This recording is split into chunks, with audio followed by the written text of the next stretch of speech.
Hello, hello, my darlings. Hello. How are you all doing? How's life? How's things? I hope everything is good and well with all of you out there in the world and in the internets. Cheers. So, kids, how are you? How's things? Where you been? What you been up to?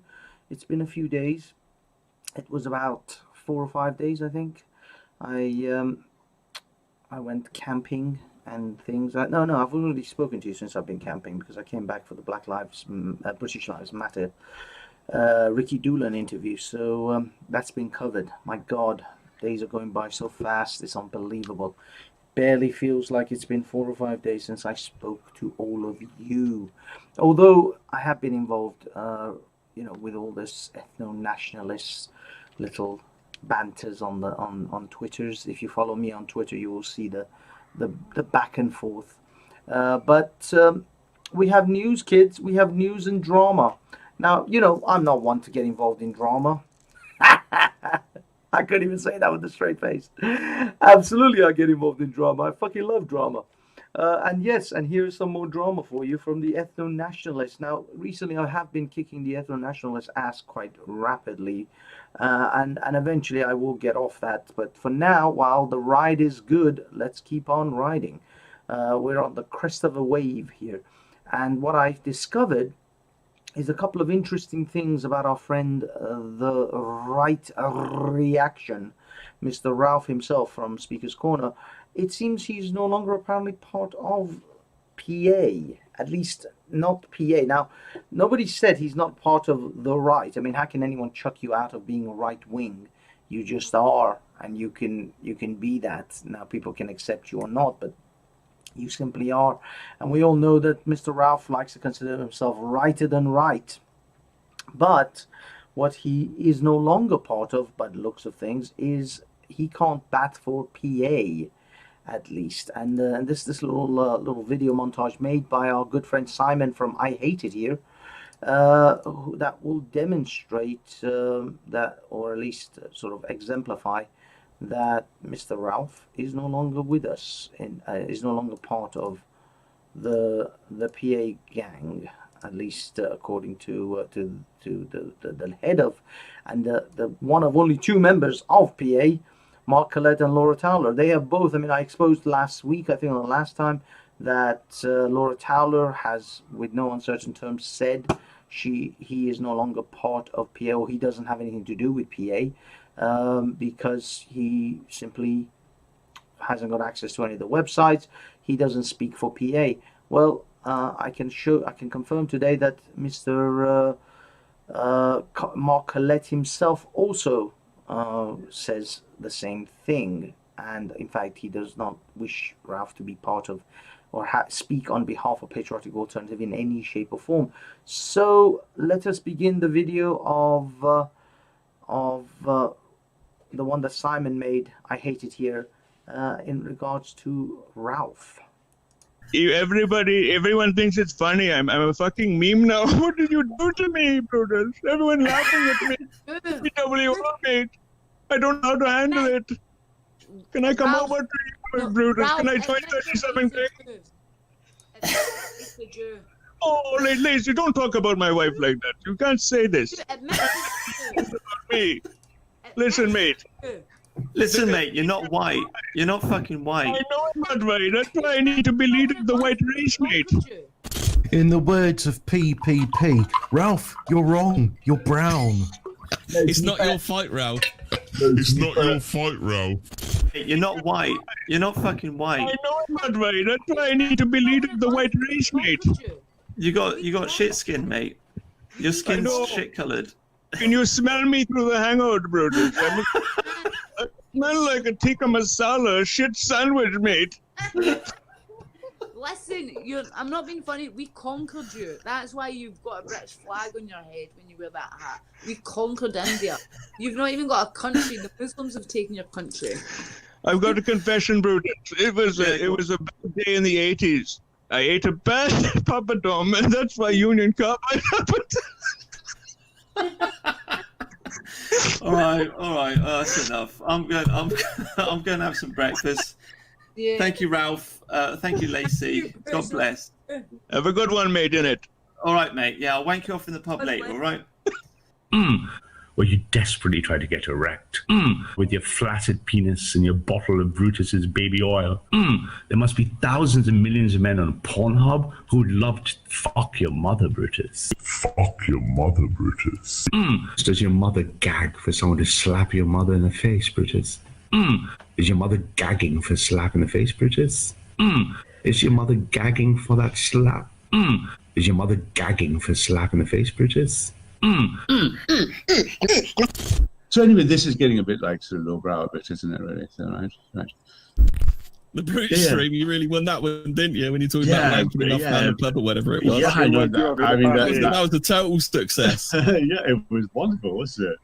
Well, you had to take it down and hide it, didn't you? And then you struck Brutus's channel to get it taken down when he re-put it up. So I think it was you on the run there, weren't it, big boy? Yeah. Absolutely. Did I deny it?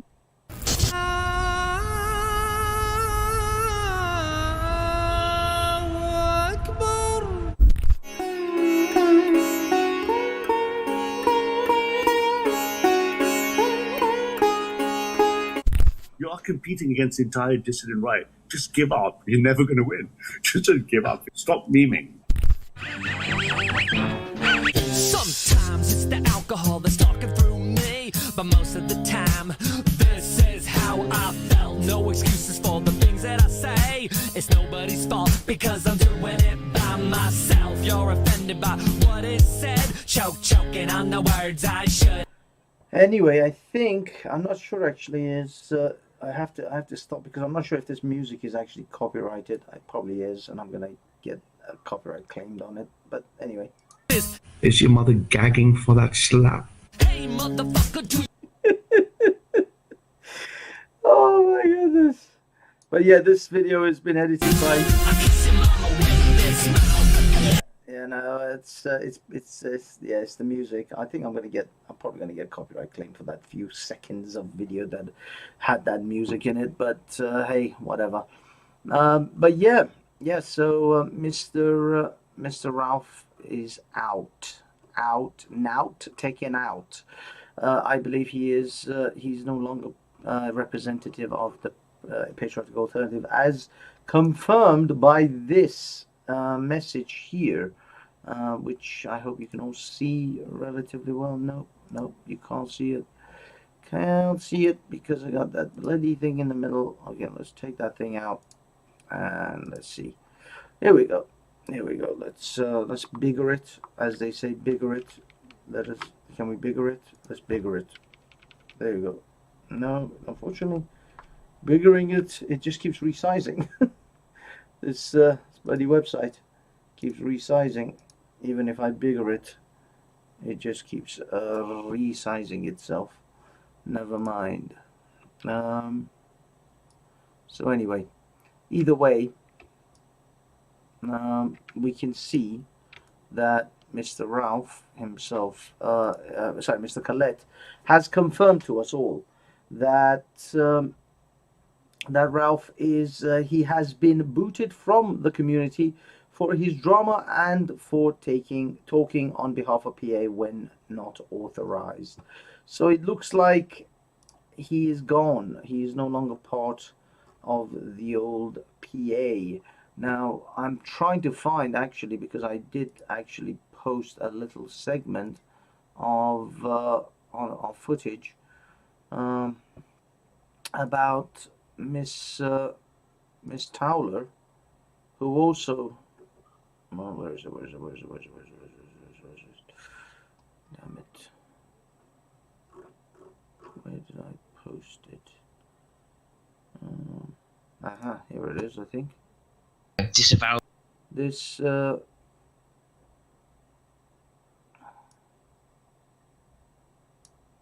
let's see if you guys think that piece of this message here, it's fake news, mate, it's been doctored, it's been edited. Let's hear it from Miss Towler herself, what she thinks of Ralph. Spread lies, and a lot of people do spread lies, and Mark and I can't go around correcting all the lies every day because we wouldn't made a joke about a dog in his stand-up comedy routine. we've been dealing with for the last couple of weeks, but it's just something I've seen going around a lot, and of course it's just kind of bothering me because loads of people are making accusations and constantly these don't ever seem to stop. You know, if something comes up about, say, Right Reaction or Mark, and they go on forever, and it's like you or Mark will put out an answer, and then no one ever seems to get it. Yeah.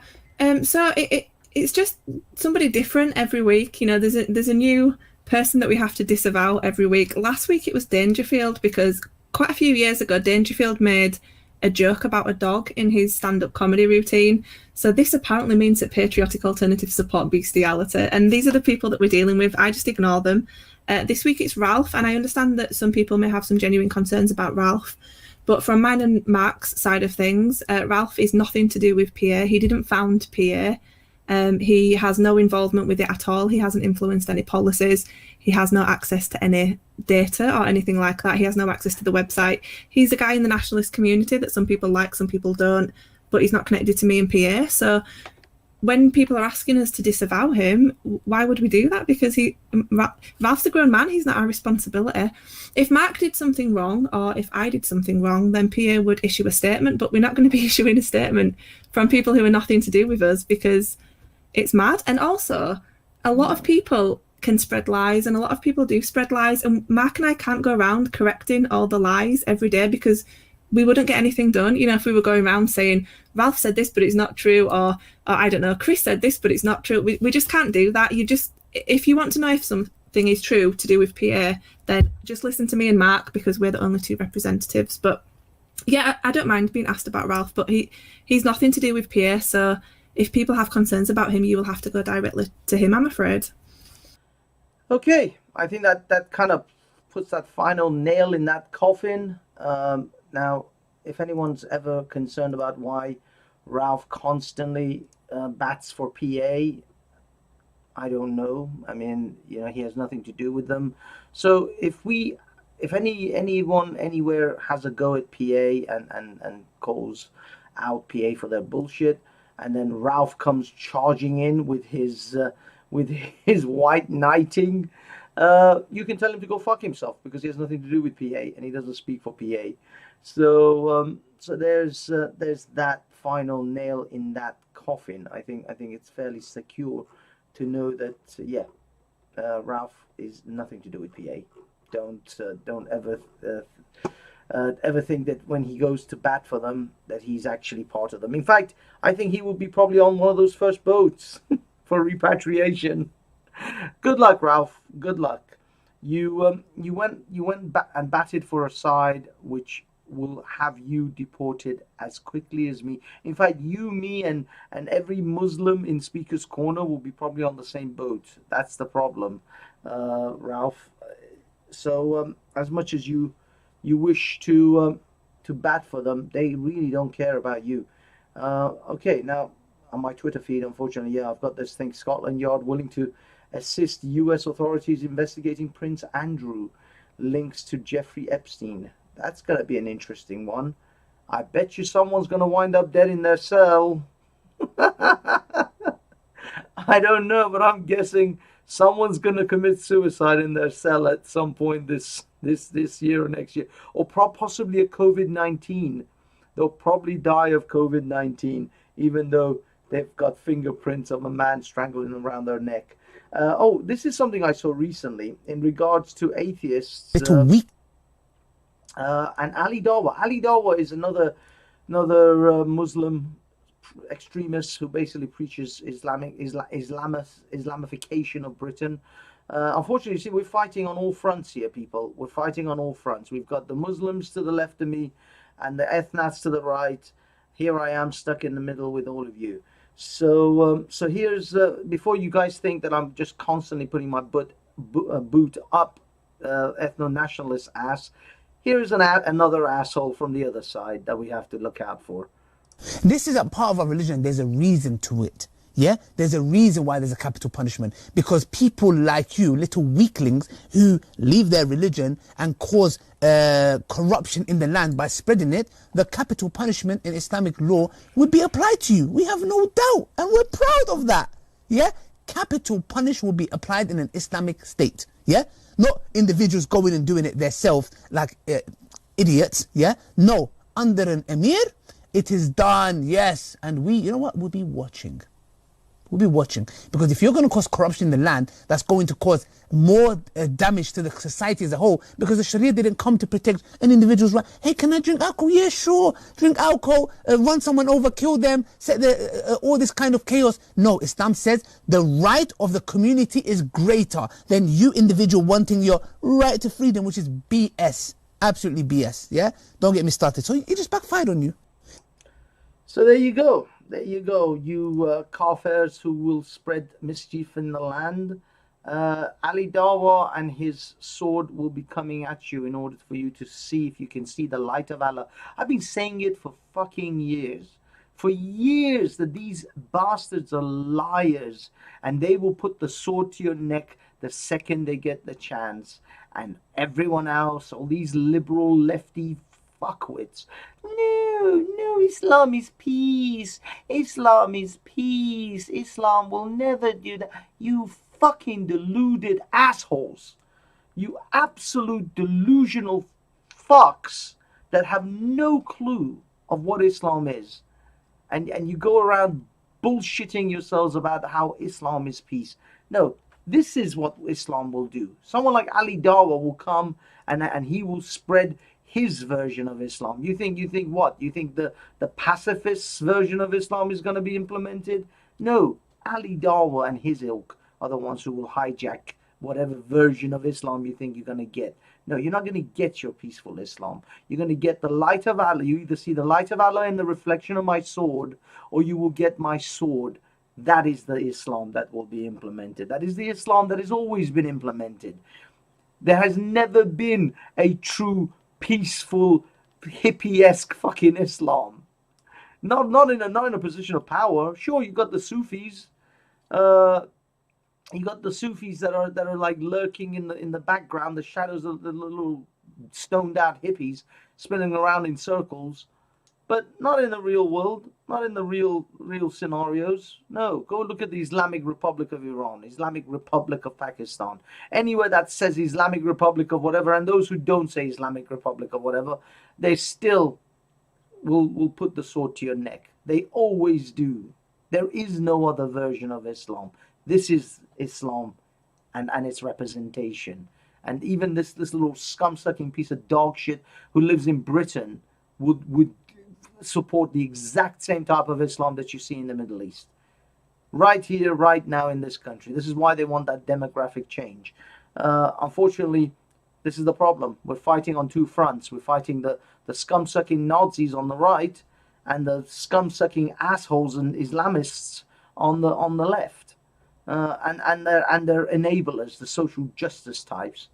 On that note, on the note of assholes being assholes, my message to Black Lives Matter is this. I actually should have made a full video about this, but I will simply say this. This is my message to every Black Lives Matter member who bitches and moans about police brutality, cancel the police, or stop and search is racist. This is my message to you. Stop breaking the law, asshole! Okay, moving on. Well, actually, since we have Mr. Right Reaction in the room, I would like to give him the right to reply in regards to the allegations made that he's no longer part of PA and the fact that the right, the actual right wingers are trying to oust him. So anyway, there's the link. Sorry, I forgot to actually post this link in the section, in the comment sections, or in the what do you call it, description of this video. So I will do that because the link has changed. So there's saved in the description as well. And we have Lister. Wow, I didn't think Lister would jump on. Okay, hello Lister. Hello Lister. How are you, sir? Lister, are you with us, Lister? Muted. Sorry, I'm muted. How's it going? You're good. You're back. You're on. Okay, yeah, good, Lister. Saw your recent video, dude. You had a scathing video about our friend Mr. Right Reaction and Ralph too, and then Yeah. and Simon from I Hate It Here also piled in with his video as well. Oh, by the way, for those of you who don't know, Lister made a video about Ralph and his stuff recently. I only caught part of it because I was driving at the time and other things were going on, so I couldn't listen to it all fully, but I did get the gist. So yeah, do you want to talk about that? Yeah, well, it was just a re-release from my old channel. I wasn't going to release it, but then as soon as ethno-nationalists were referencing my video from Speaker's Corner, well, the Content Over Everything video in which I was challenging Ralph on the grooming gang story that he told, where he was told he met a grooming gang. They told Ralph that they had this Polish girl in this house, and that invited him over. Instead of going to the police, what Ralph did was go to their father, who then put a stop to it. And then we don't know whether this Polish girl was ever rescued from this the rest of this grooming gang or this house. So that's kind of what the ethno-nationalists have fallen out with him for. Yeah. I made that video documenting that and decided to re-release it because of their reaction to it. Yeah, I did notice that was the catalyst for a lot of people. I mean, don't get me wrong, the Bulldog Nationalists, because there is these two factions. There's the Bulldog National, what they call the Bulldog Nationalists, and then there's the patriotic alternatives, and then there are those in between, and a few here and there.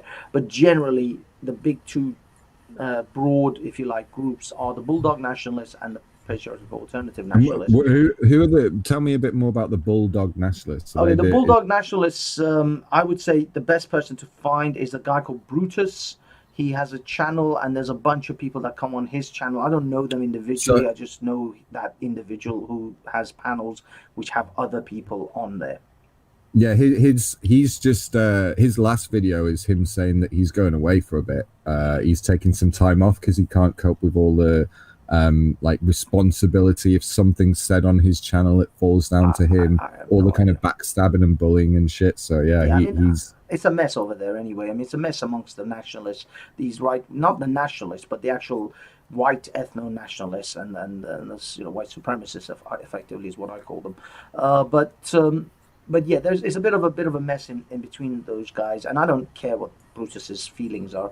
Generally, he is the guy who I identified as one of the leading figures in that Bulldog Nationalist sort of side, and he has a bunch of other guys on his panel, which you can then from the panel ascertain these other guys, and then if Brutus isn't making any more videos, you can find it from Brutus's channel that these other guys guys are, and then take it from there, kind of thing. But I'll be honest, I don't really listen to these lot that much. I just picked up a few bits and bobs, especially the ones about Ralph, because it was hilarious. But yeah, I mean, those guys were knocking. Initially, they started by attacking Laura Towler of Patriotic Alternative, and generally Patriotic Alternative as a whole, because they feel that Mark Collett and his reputation, or his what's it called, his attachment to National Socialist Nazis and his affiliation with the Nazis and his mention of the National Socialist Party in his book are just and it's like a dead end. It's not going to go anywhere, because immediately if the media gets a hold of this, the minute PA raises their head above any kind of precipice or any kind of get into any kind of media level, the media is just going to tear him limb from limb with calling him a Nazi. Especially after that documentary Young, Nazi and Proud as well in early 2000. So there's too many red flags for Mark Collett to be attached to any kind of nationalist movement that will be successful, because the British people, after all, no matter how much they might hate the brown guy, they know they fucking hate the Nazis. and then even Laura Towler is tainted, because if Mark Collett was to leave and then leave Laura Towler leading PA on her own, everyone would just be like, well, come on, you were working with this fucking Mark Collett guy. Exactly. What the fuck are you doing? Absolutely. So it doesn't matter Collett or Towler. And in fact, from the conversations that I've heard Laura Towler say, apparently the only two official members of Patriarchal Alternative are Mark Collette and Laura Towler. There are no other membership. Yeah. There is no one else. Every time someone else claims that they're PA, Laura has to disavow them or drop them like a hot rock because they turn out to be some kind of fucking degenerate, with millennial woes and also crazy things like, like Ralph, who says, he knows grooming gangs and he didn't report them to police. So, things like that. They keep having to drop these people like hot potatoes because these guys say, now I'll be absolutely 100% straight with you when it comes to this story that Ralph told. Now I've posted the link for this chat in the main chat for this stream, for this StreamYard.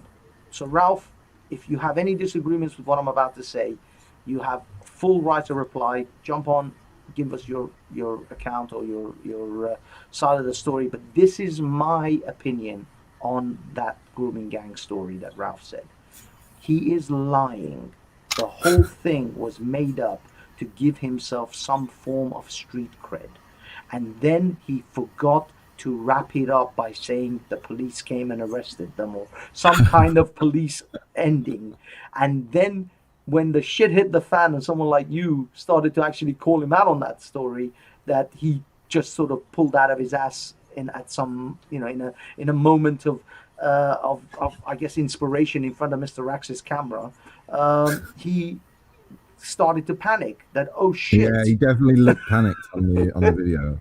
So this is what I mean. He thought he would just throw that out there as a story to claim that he's on the inside track with the Muslims of East London. Didn't realize that actually, if you know of a crime being committed, especially a young girl being sexually abused, you have to somehow wrap that story up with, then we secretly contacted the police and the police arrested two of them and all that. But I can't talk about it because, it's all in courts now. Something of that nature, but he didn't finish the story properly. Then when people called him out on his shit, wait a minute, you knew someone was being groomed and you didn't even fucking tell the police? He's kind of like, oh, shit. I didn't think this story through. And I suspect that is the actual story. Now, that is my theory on this. That he. I think that's probably most likely. I'd give that odds of like, I don't know, like 4 to 6 maybe, and then at 3 to 1, I'd give the option of, or maybe 2 to 1, I'd give the option of it is true, and he realized halfway through telling it that fuck, I shouldn't really talk about this, and it could drop him in it, and then the rest of it has been kind of bluffing lies, mistruths, and he's kind of caught himself in a bit of a tiz. Exactly. I mean, and then there's all sorts of other options that could be like 6 to 1, 8 to 1. I don't know. Give me your scenario and I'll price it up for you. This is the thing. I think he said something that he thought it would make him look cool, and then like how he's on the inside track. I don't know. I mean, that's my thoughts on it. I don't think he actually this event actually took place. I think ultimately he's just pulling shit out of his ass, because I'll be honest, Ralph does lie. He is a prolific liar. I mean, he literally says, I use right-wing Turkey. So he admits that he lies. And from that point onwards, once a person to me admits they're a professional liar, then everything they say comes into question for me. I can't actually believe anything they say, because you just told me. I mean, the hallmark of a society is we expect people not to be directly lying to us or openly lying to us, although we know politicians always lie and they're all full of shit, and spin doctors and all that bullshit. But generally we trust. This is called, this is what Ralph always talks about, high trust society. We live in a high trust society where we take people at their word unless proven otherwise. Innocent before proven guilty, not guilty before proven innocent. But when you come and tell me that you are lying, or you do regularly lie, then from that point onwards, as far as I'm concerned, you're guilty until proven innocent. Because you just told me you fucking lie all the time, dude. Or maybe he was lying when he said he lies all the time. Well, there you go. The whole fucking thing is in like some psychedelic Doctor Strange fucking acid trip, where you don't know whether he's lying about lying. So what's next for Ralph? He wasn't at Speaker's Corner today. I'm not sure whether Ralph. I think Ralph may take some time before he appears on Speaker's Corner again, because he's definitely going to be called out on this shit a lot. He was the man, quote unquote, who launched PA at Speaker's Corner. Now PA are without any doubt saying that he has nothing to do with PA, and he's been quoting and batting for PA for months now. So I don't know whether his position at PA is going to come into question. He is now, if you notice, making a lot of videos about the neo-reactionary. Yeah. He's not So making. He was always like infiltrating the Tommy Robinson movement and PA, and it was always a matter of time before they woke up and realized what the fuck he was doing. So he's gone from that now. I think that all he's got left is the neo-reactionary shit, and he's just trying to groom a cult into I don't know, into following him. Yeah. Well, he's still getting quite a lot of views on his channel. So Well, I mean, I think he's picked up. He definitely picked up momentum. He made himself, famous or infamous through sitting on patriotic alternatives streams and supporting them. That whole patriotic alternative thing. Because let's be honest, Laura Towler she's a popular individual. I mean, when I say popular, on YouTube scales, she's sort of a C-class popularity because she's only like 50,000 subscribers. But 50, 60, and Mark Colette's I think over 100 now. So once you hit that 100K mark, you are a bona fide, popular YouTuber. And so he, and he's skirting those. He's walking the thin ice of being banned from YouTube as it is. I mean, it's amazing that someone like Atheism is Unstoppable, who is not even close to the kind of shit that Mark Colette says, got banned, and yet Mark Colette is still on YouTube. That is to me unfathomable.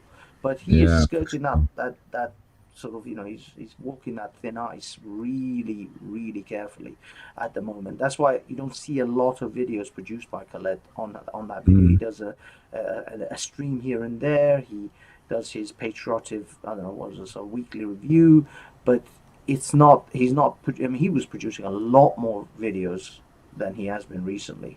And I think he's kind of cooling off that channel in order to make sure YouTube doesn't ban him. And it's a strategy. I give him that because he's got. I mean, these guys are very active. The problem is, I don't know if you follow these guys on things like the altnet, if you will, the old social media like what's it called, Telegram and VK, and those guys are very active in Telegram. I mean, I don't use Telegram myself. It's just nothing. I don't know. I can't get to grips with it. It just doesn't do anything for me. But they are very active on Telegram. Telegram channels on Telegram are just buzzing. So if you want to get the inside track of what's going on with these guys and get their real opinions, Telegram, you got to read those Telegram messages because they don't even reveal 10% of what they think on YouTube and Twitter and all these other social media outlets, because they can't. If they do, they'll just get banned. I mean, outright banned. I mean, this is like they go full on racist on Telegram. They just well, there's no need to be promoting them, Banksy, so much. Stop saying the T word. Yeah. But I mean, I'm just being honest. These guys they let it all out where they can. And you can then see them truly for what they are. This is why when I say things that I say, and people go, "No, it's not true," I'm like, dude, you got to go and fucking see these people when they think they're in a safe space, when they think they're not going to get fucking banned or chucked off that particular social media. Then you come and tell me what I'm saying is shit or not. Go look at what these people say. Go look at their videos that they produce on BitChute versus the ones they produce on YouTube. And you will see the difference between the sort of stuff that they say when they get on when they get in an environment where they don't think they're going to get kicked off or banned. They let it rip. They fucking let it rip, and they are exactly what I say they are. They are exactly the racists and the supremacists that they said that I profess they are, because they are. That's what they do. This is why people are like, but you know, they just want no, they don't want voluntary anything.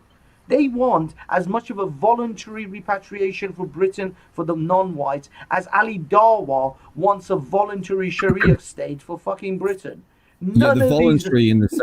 the voluntary in the sentence is their voluntary choice to kick you out or not. Yes, that's it. The only voluntary part is whether they voluntarily choose to do as they will with you. This is none of these assholes, from Ali Darwa all the way to Laura Towler. None of them are honest about what they say, and none of them will do what they're telling you that they're going to do. They are liars through and through.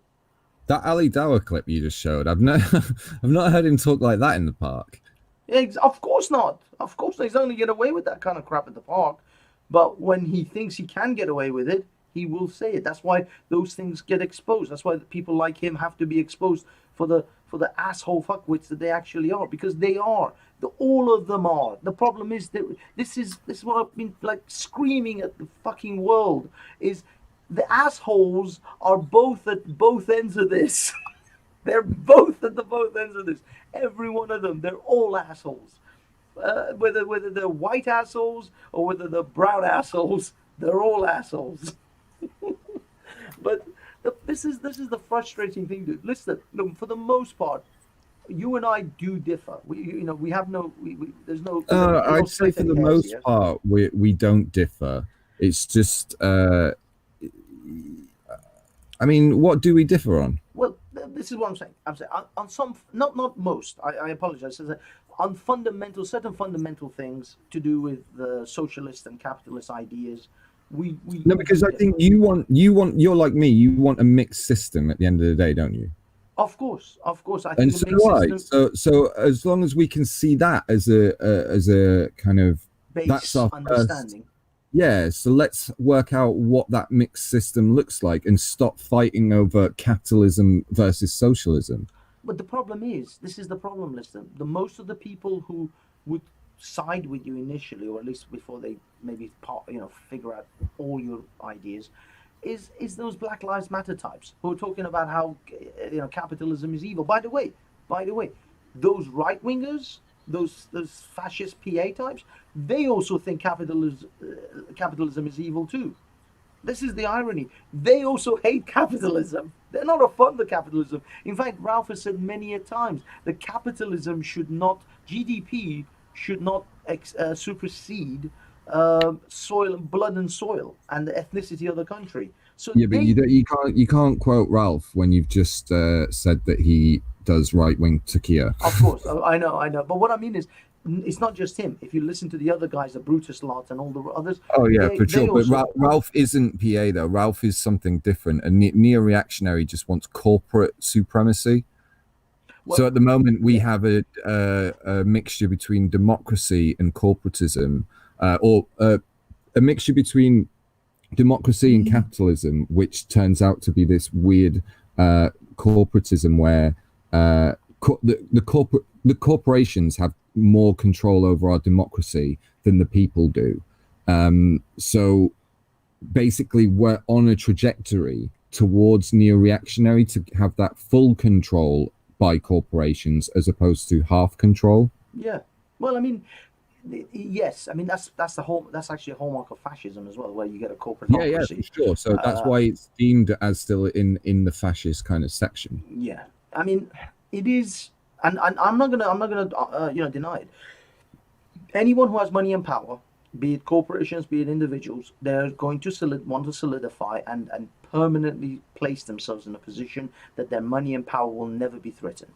That will never change. So corporations are going to absolutely try to take over governments and try to influence governments to make sure that their business and their corporation is going to remain top of the heap. That no other company or no other business is going to threaten their place in the structure. So yes, absolutely, of course, corporations are going to do that, and this is why you and I agree in the mixed scenario in which that's where the government or the socialist aspect of our government steps in and says, no, you can't do this. You can't just simply influence this country and its people to your whim.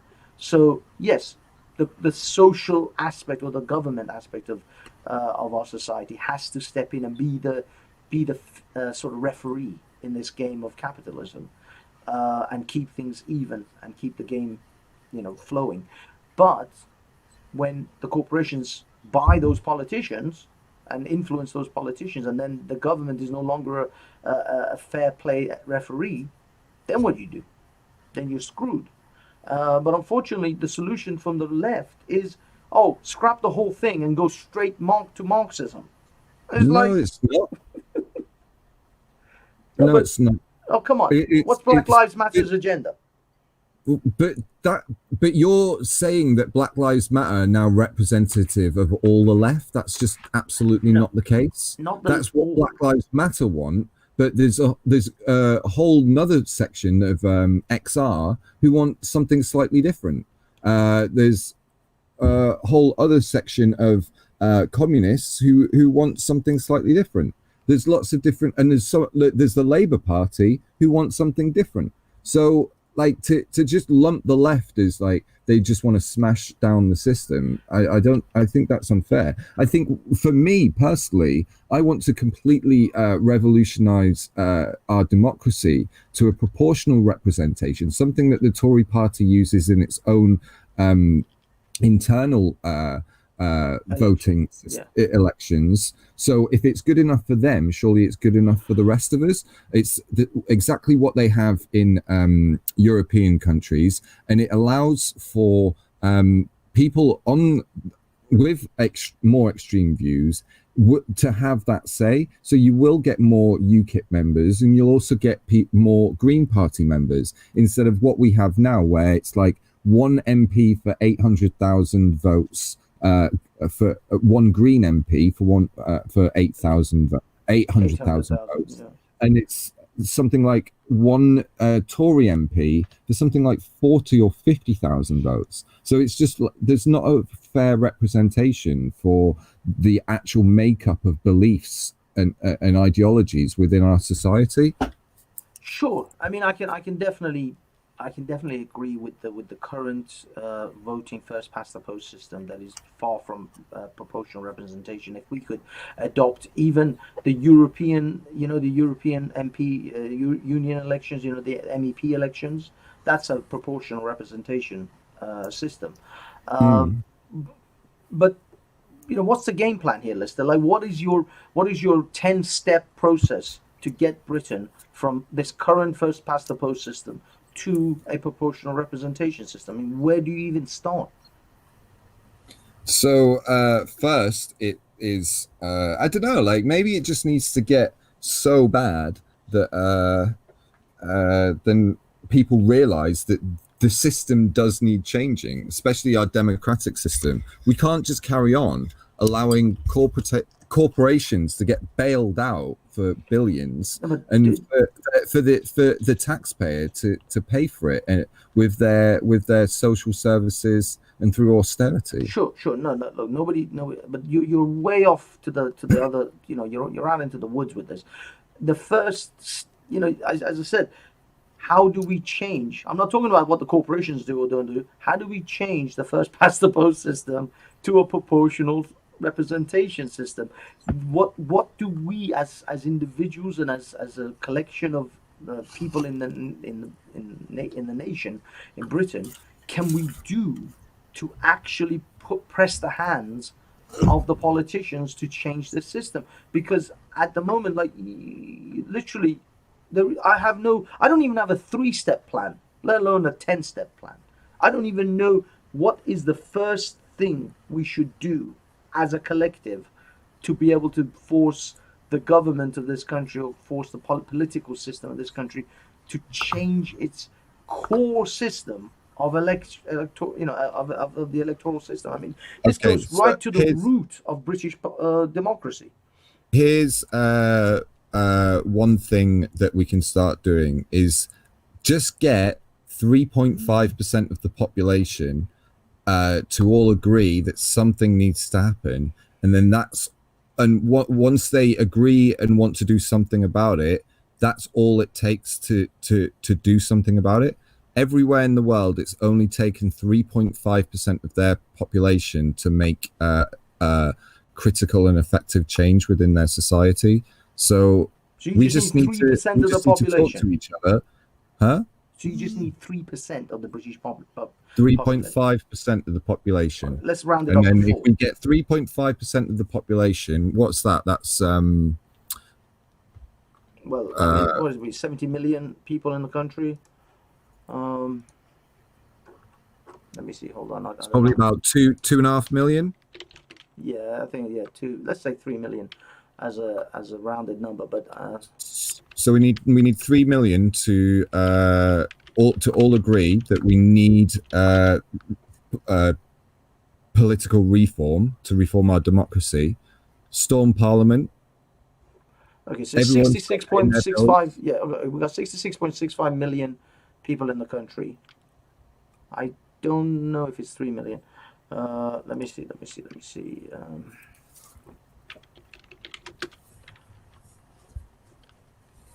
So you said 4%. Let's say 4%. 3.5%. I know, but let's round it up to 4. It's definitely about 2 million, just over 2 million. It is. Damn it.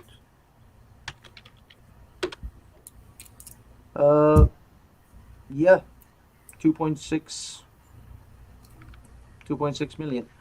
So okay. So we've had protests where we've had like maybe 1 million on the streets. So we just need to double that.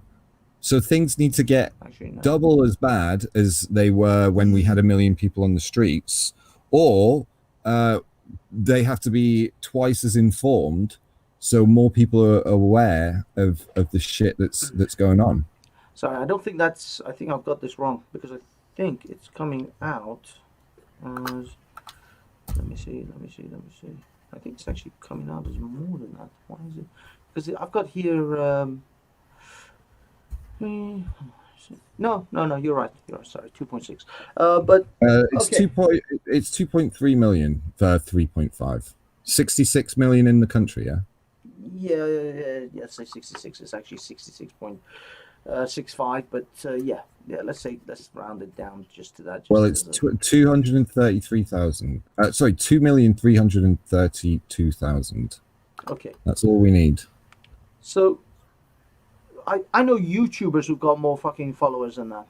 Exactly. PewDiePie has 100 million followers. So that's one. So that's an interesting segue because Donald Trump. Did you hear about what the TikTok teens did to him when he had a rally somewhere in the last few months during COVID, the lockdown, or maybe just before it? All the TikTok teams got together and bought as many tickets as they could. So then Donald Trump's like, oh yeah, I've got 1 million people coming. And then it's like a 40,000 seater stadium. Only about 15,000 people turned up and it just looked completely empty. And in fact, I think I'm being generous with saying 15,000 people turned up. Like all these people just got the tickets so that no one else could really get there. And yeah, it was just empty. I did hear about that. I did hear that that there was this like concerted effort to. So with the A levels results today as well, like massive protests in, I think it was in London. I think I saw it was. Like people, like the government are pissing everybody off. Nurses, care homes, students. Like, who's going to be happy? They're even pissing off the far right, like letting all these immigrants in. So, well, I mean, the thing is, as far as the boats are concerned, I think we should have some sort of control over this thing because it just looks terrible. I mean, even if you just want to think of it as just a PR exercise, it still looks terrible. It looks even worse. For me, it looks even worse that our government are handing billions of pounds of taxpayer money over to their friends to do untended contracts for them, and getting shit results. Like this track and trace isn't working. We've ordered like PPE that isn't fit for use. Like there's just complete misuse of public funds, and all the media want to highlight is a few dozen people coming on a boat each day. Yeah, but I mean, getting penance in fucking like in sustenance to live on. The thing So is, we've the got media billions wasn't of reporting on those pounds boats siphoned anyway. up. Yeah, but the media wasn't really even reporting on the boats until people like Patriotic, some guy, Patriotic something or other. Yeah, they're he mirroring the fucking far right. Our fucking journalists are following far right like news stories that are like really meaningless compared to the grand scale of things, and the robbery that corporations are doing at the moment. But why is it meaningless though? I mean, this is justice. This is the whole point of why Brexit happened. It's not. I didn't say it was meaningless, but comparably to the amount of money that has been siphoned up into the powerful and the rich, instead of how much is going down to the needy, it is meaningless to be calling out those desperate to risk their lives crossing a fucking sea to get here. Like, call out the guys who are ignoring the suffering around the world while they're filling the pockets with the hard work of the rest of us.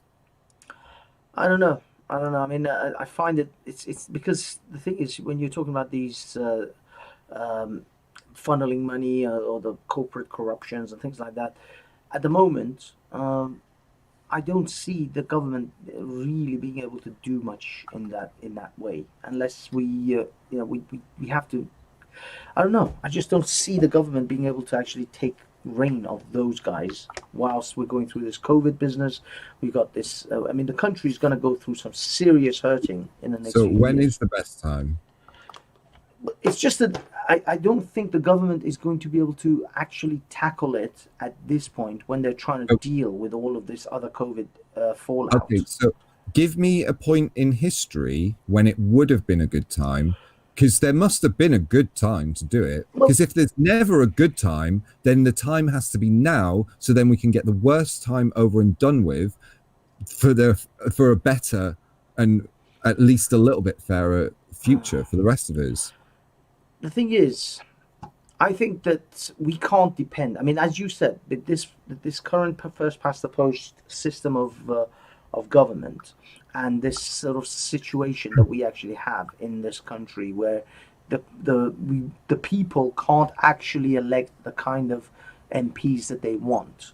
Now, if we can't do that, then we're not going to get the politicians that we want that are going to tackle these corporations, because these politicians are all in the pockets of the corporations. So since that is the case, then focusing on trying to blame the current corrupt government for why they're corrupt and they're not doing something is, I think, is where we're not focusing. I mean, this thing that you said about, like, we got to rally about 3% of the population to change the voting structure of this country, to change the way politicians are elected, so that then we can get politicians that actually will tackle these issues of that. So I think the corporate corruption and the politicians that are not doing anything about the corporate corruption, that's downstream from the way we elect politicians. If we fix the way we elect politicians, then everything else will flow downstream from that. And for sure. So where should we look? As a human being, you have a finite amount of time on this planet, and you have a finite amount of days and hours in a day. So where should we, as people, as a population, focus our energy and our efforts? When would you start to say, look, this is priority, we have to work on this, all this other stuff is downstream from this? I would say we need to start with the change in our politics, like you said. So to do that, we need to get. So we need to get that 3.5%. So where I would suggest everyone starts is with their family and friends, if they're part of the if them themselves are part of the 3.5% and want to get involved, then tell your family and friends about this 3.5% idea, and then they can tell their families and friends, and then they can tell their families and friends, and then all of a sudden you've got this mass movement that's just spread by word of mouth. And you know about the 7 degrees of separation. Everyone's connected by 7 people. So we just need to tell 7 people, and then surely almost then everybody would know. It doesn't really take that long to get that through the system. Okay, fair enough. I mean, listen, you have a platform, I have a platform. You go to Speaker's Corner, and you even have access to bigger platforms like Content Over Everything and other things. You're relatively well known in these circles. I only have I have a minuscule, a tiny platform, but it's still enough. I mean, right now we're talking to 40 people. You just said you only need to tell 7. Well, here's 40 people who are sitting listening to what we have to say. Now, surely that in itself should be the pebble that we need to throw in the pond in order to get something going. I think maybe we just cause that ripple. Well, this is my problem. I see these ripples not really making any waves. They just seem to just die out. Everybody keeps making these ripples, but they don't go anywhere. How about start a movement called the 3.5%? No, there is one. There is one. There is an actual movement. Yeah, there is one. And I think this so what would be a good idea is to get all these left-wing movements like XR and Black Lives Matter to all agree on this solution. Get them because everyone's problem with the environment or race relations or whatever can only be solved through government intervention. So if we have a government that works for the people, then we can implement those things that the people want, like Extinction Rebellion and like Black Lives Matter, if it was popular enough in society, which it seems to be.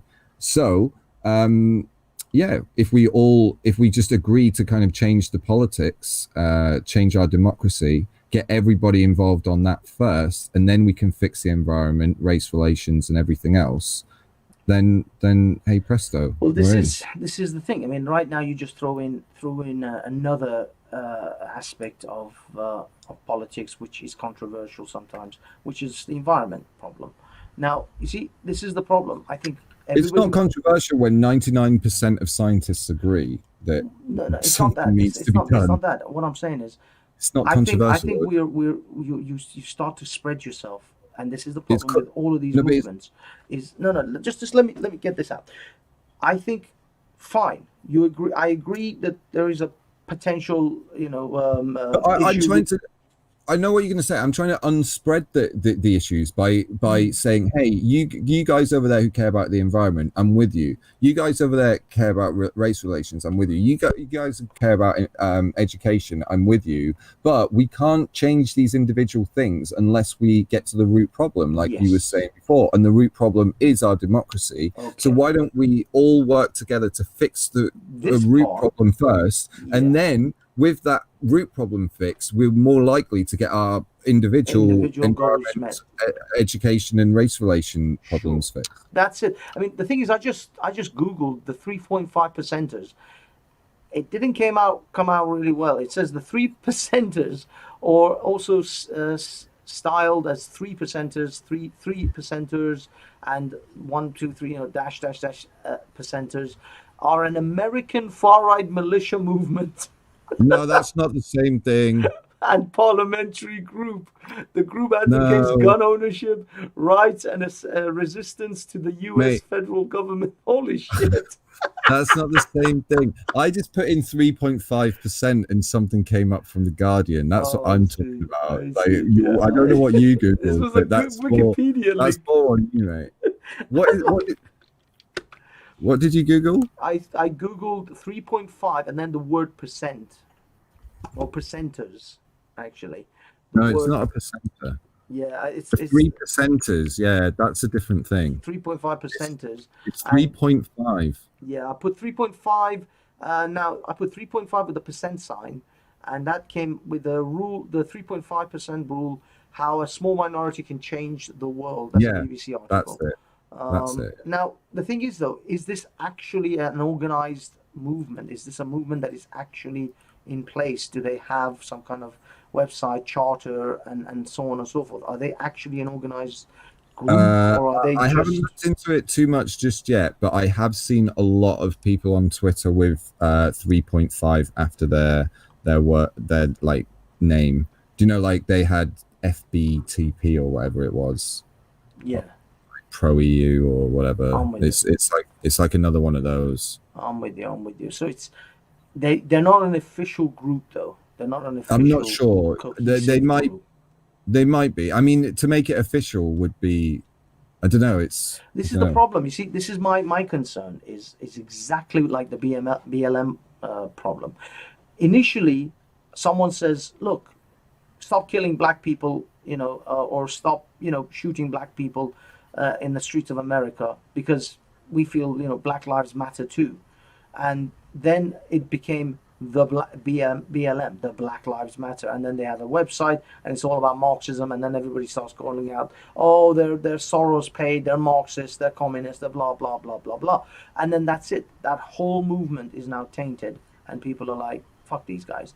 And my problem is, once you start something and you want to get a movement, you want to get a website called, I don't know, the 3.5% change Britain's politics kind of movement, then as soon as you get any kind of help, any kind of donation from anyone, because people who want to fund, because everything costs money. You can't have a website. No, you don't need.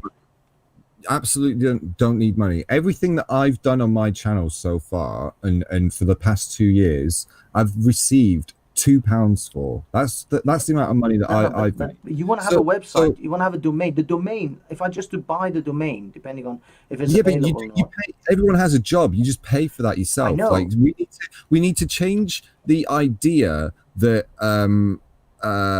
like I'm gonna go and play football as a hobby for the day. Like, your hobby now is fucking anti-fascism. Your hobby is bringing like fairness to a democratic system that could potentially save your children's future. Like, look at what's happening with the A levels now. Like, people in working class communities are having their grades stripped just because of like a fucking algorithm. Like, it's complete madness, and it's done without an absolute care in the world by those who are in control of it. Like, that needs like putting an end to. A system that allows like people to consider the idea of herd immunity, where tens of thousands of extra people are going to die just because someone wants to keep a few shops open and the economy going. It's like, no, sometimes human lives matter more than money.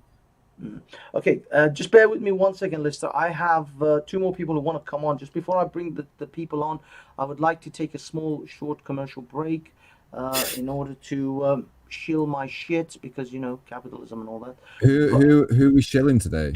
Me, my stuff, my spreadshirt store. But I want to. Do you want to shill some of my shit? Because I never shill my own shit like this. Hold on 1 second. Let me bring on these chaps. Guys, hold for 1 second. To go and like my videos on my channel.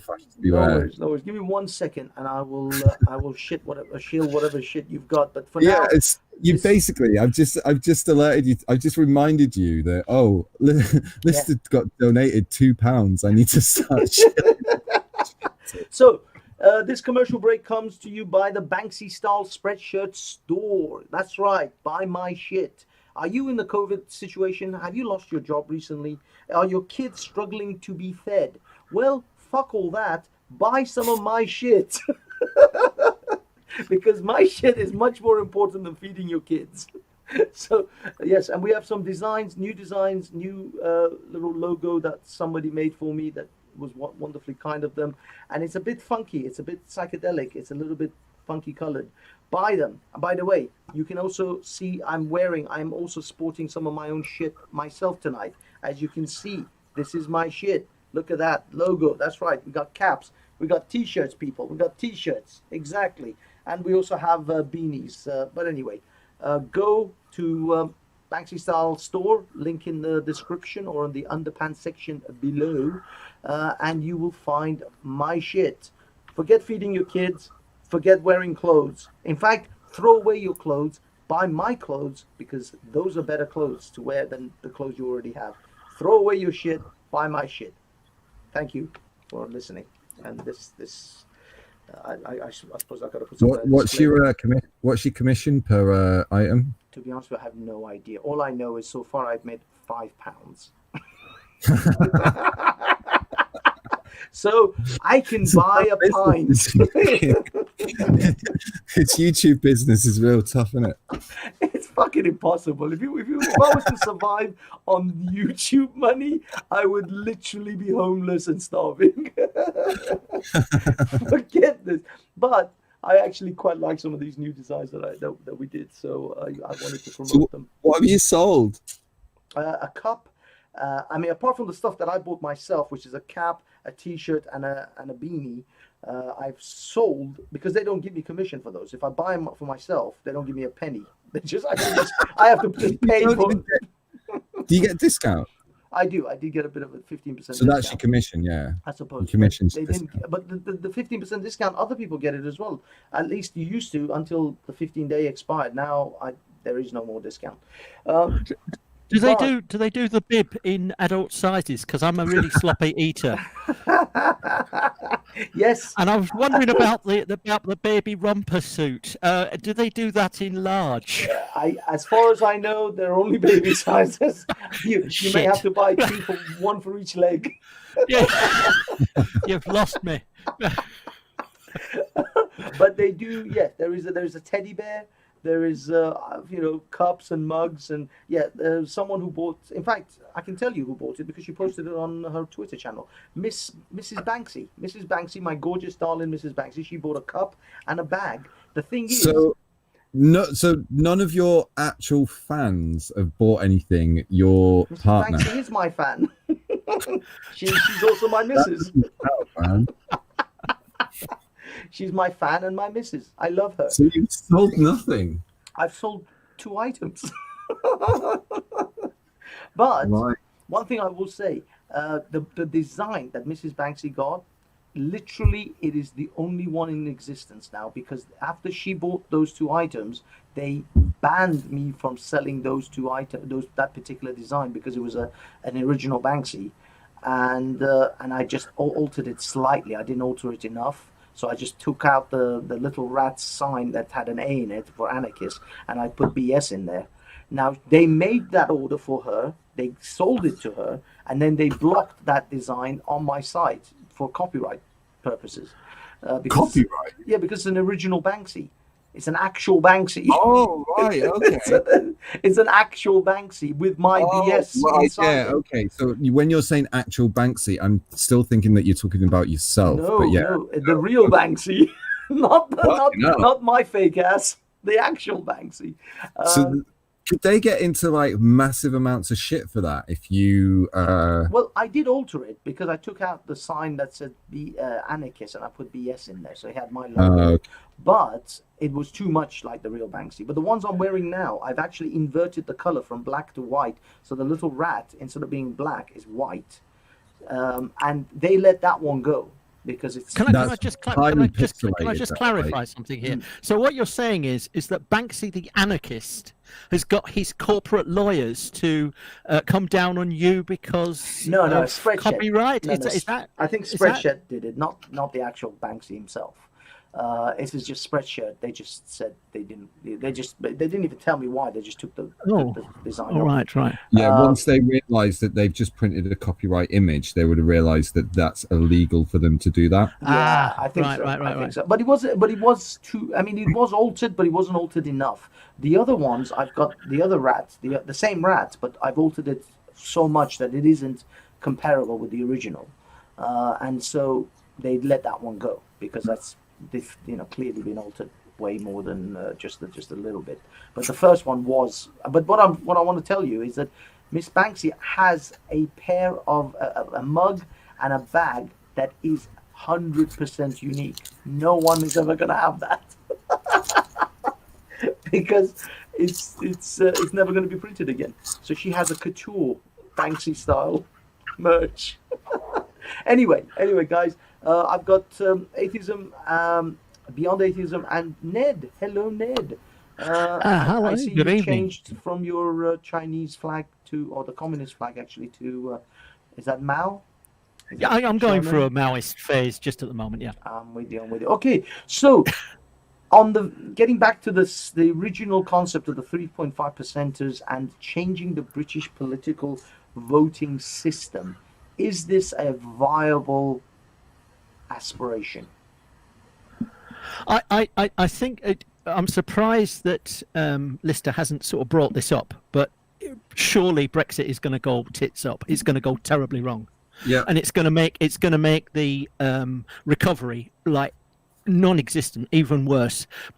Pete Marwick is talking about 11% unemployment. Have you already mentioned that? I suppose but you're talking about 7 or 8 million people unemployed.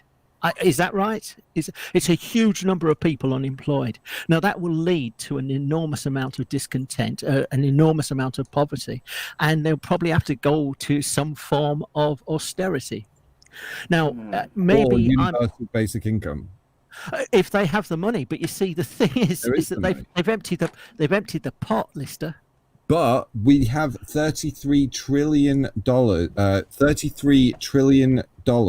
in tax havens around the world. So once you start taxing the rich more, once they start running out of goods that they have within the economy, they'll have to start dipping into that 33 trillion to pay for the mess that their corporatism has caused. And 33 trillion can buy every single item, every single business, every single car, house, jewel in our country 3 times over. So there isn't enough money for universal basic income. Do you hear that sucking sound?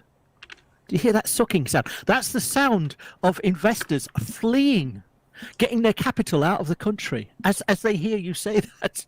I mean, surely if they start to attack, if the government starts to sort of try and get that money from those tax havens, people are just going to de-invest from them. They're going to get out of them before the legislation can even be passed. Surely. No. We're not going to take the money directly from the tax havens. We're going to take it from those people who have money in tax havens. So the richest will be taxed more. Well, they just move their money. Then the money will trickle down into the tax system to the lowest people, instead of what is happening now, where it's trickling up to the tax haven, which is ever growing, ever increasingly larger. But didn't that won't they just take it somewhere else? There will always be somewhere else they can take their money. So what do we do? Just ignore it? I don't know. I honestly don't know. But I think that we're heading for a crunch. We've got a prime minister that is long on promises and short on delivery. And I think there's going to be a lot of very disappointed and then angry people, and God only knows what's going to happen in the next 5 years. I'm always a doom merchant, so it may be that I'm sort of over-egging the pudding. We've survived all sorts of economic crises in the past, but this seems like a bad one, like a really, really bad one. And I just remember, if you know, I'm sure you know about 1930s in Germany. One of the reasons why Hitler came to power is because the economy collapsed. It hit the working class first. 3 years later, it hit the middle class. All of their savings disappeared, and then everybody started voting for the extremes. People started voting for the communists. People started voting for the fascists, and the fascists came out on top. Now, maybe that's apocryphal, and maybe we're a stable democracy and we can weather this storm. But whatever happens, it's going to be a bumpy ride. Am I talking bollocks? Please shoot me down, people. No, I think you're right. Gustav Stresemann said in 1929, we're dancing on the edge of a volcano, and then he had a heart attack and died. They actually reckon the one person that was capable of saving Germany in 1929 died. with this heart attack, and it's one of the great what ifs. There may not have been Hitler if Streisand, because he was one guy that could actually sort out problems. Well, I think we're already seeing the hope. I mentioned on a live stream yesterday that we had Ian Duncan Smith going for the Intelligence Committee chair. He just thought he was going to get the vote. He thought he was going to be largely unopposed, and that was Boris Johnson and Dominic Cummings' stooge for the role. And then I can't remember his name now, but there was a Tory MP also on the committee who got in with all the Labour and opposition party MPs on the committee and said, hey, if Ian Duncan Smith gets in, he has no experience. I have lots of experience. I'm the reasonable candidate. I will work with you guys if you all vote for me. And then they put him on the ballot. Ian Duncan Smith didn't even know he was going to be opposed by him until he saw his name on the ballot box, and then he won the vote. So now we have a kind of opposition to the government on this intelligence chair committee, who are thinking, I think they're going to release the Russia report. In fact, no, they already did release the Russia report, but it was heavily redacted. So yeah, we are already having that. We are already seeing the kind of two parties, the reasonable members from each of them, working together to oppose the anti-democratic sentiments of those who are actually in power. That's happened in American politics in its history, and it's not happening now with Trump. All we can do is hope that people wake up within governments to stop that happening sooner rather than later. But even if they do, we still need that overhaul of our politics. But with respect, you may well be right, Lister, and that's a very interesting analysis you've just given. However, the thing is that there's this massive disjuncture between the rulers and the ruled, in my opinion. The vast majority of people that run this country, in the elite, in the media, in politics, just about everywhere, that run the country, either went to a public school or a grammar school or a Russell Group university. And they are, in many, many ways, they live in a world which is away from ordinary working people and ordinary. And I think that there's one of the reasons why a lot of people voted for the first time in their lives for the Conservatives, because they didn't identify with the Labour Party, because the Labour Party seems to have become divorced from a lot of working people. And I think that what you're looking at, and when it doesn't work out and Boris's promises don't work, I think the brown sticky stuff is going to hit the fan, and you've got this enormous problem. It's more than just like committees and like jostles in Parliament. I think that there's a widening gulf in the rulers, the BBC, the Parliament. A lot of people in industry and in any kind of work, and the actual people that are on sort of crappy contracts, short-term contracts in terrible working conditions. I think that this is a very, very dangerous time. Maybe I'm wrong. Oh, it's certainly dangerous. I just think that there is a slight kind of hints of hope. Did you watch my video, the psychopathy of far right politics? No, I didn't. When was it? When did you make this? That was a couple of weeks ago. I may have seen it. Could you please just? Do you mind if I didn't? It's basically talks about how NRX. No, the one after that. No, I didn't see that then. Yeah, so it basically kind of displays Donald Trump's, Boris Johnson's, and Dominic Cummings' toxic pathology, like toxic behaviors, like lying, contradiction, minimizing, misdirection, and basically that implies the gaslight. So a gaslight is when when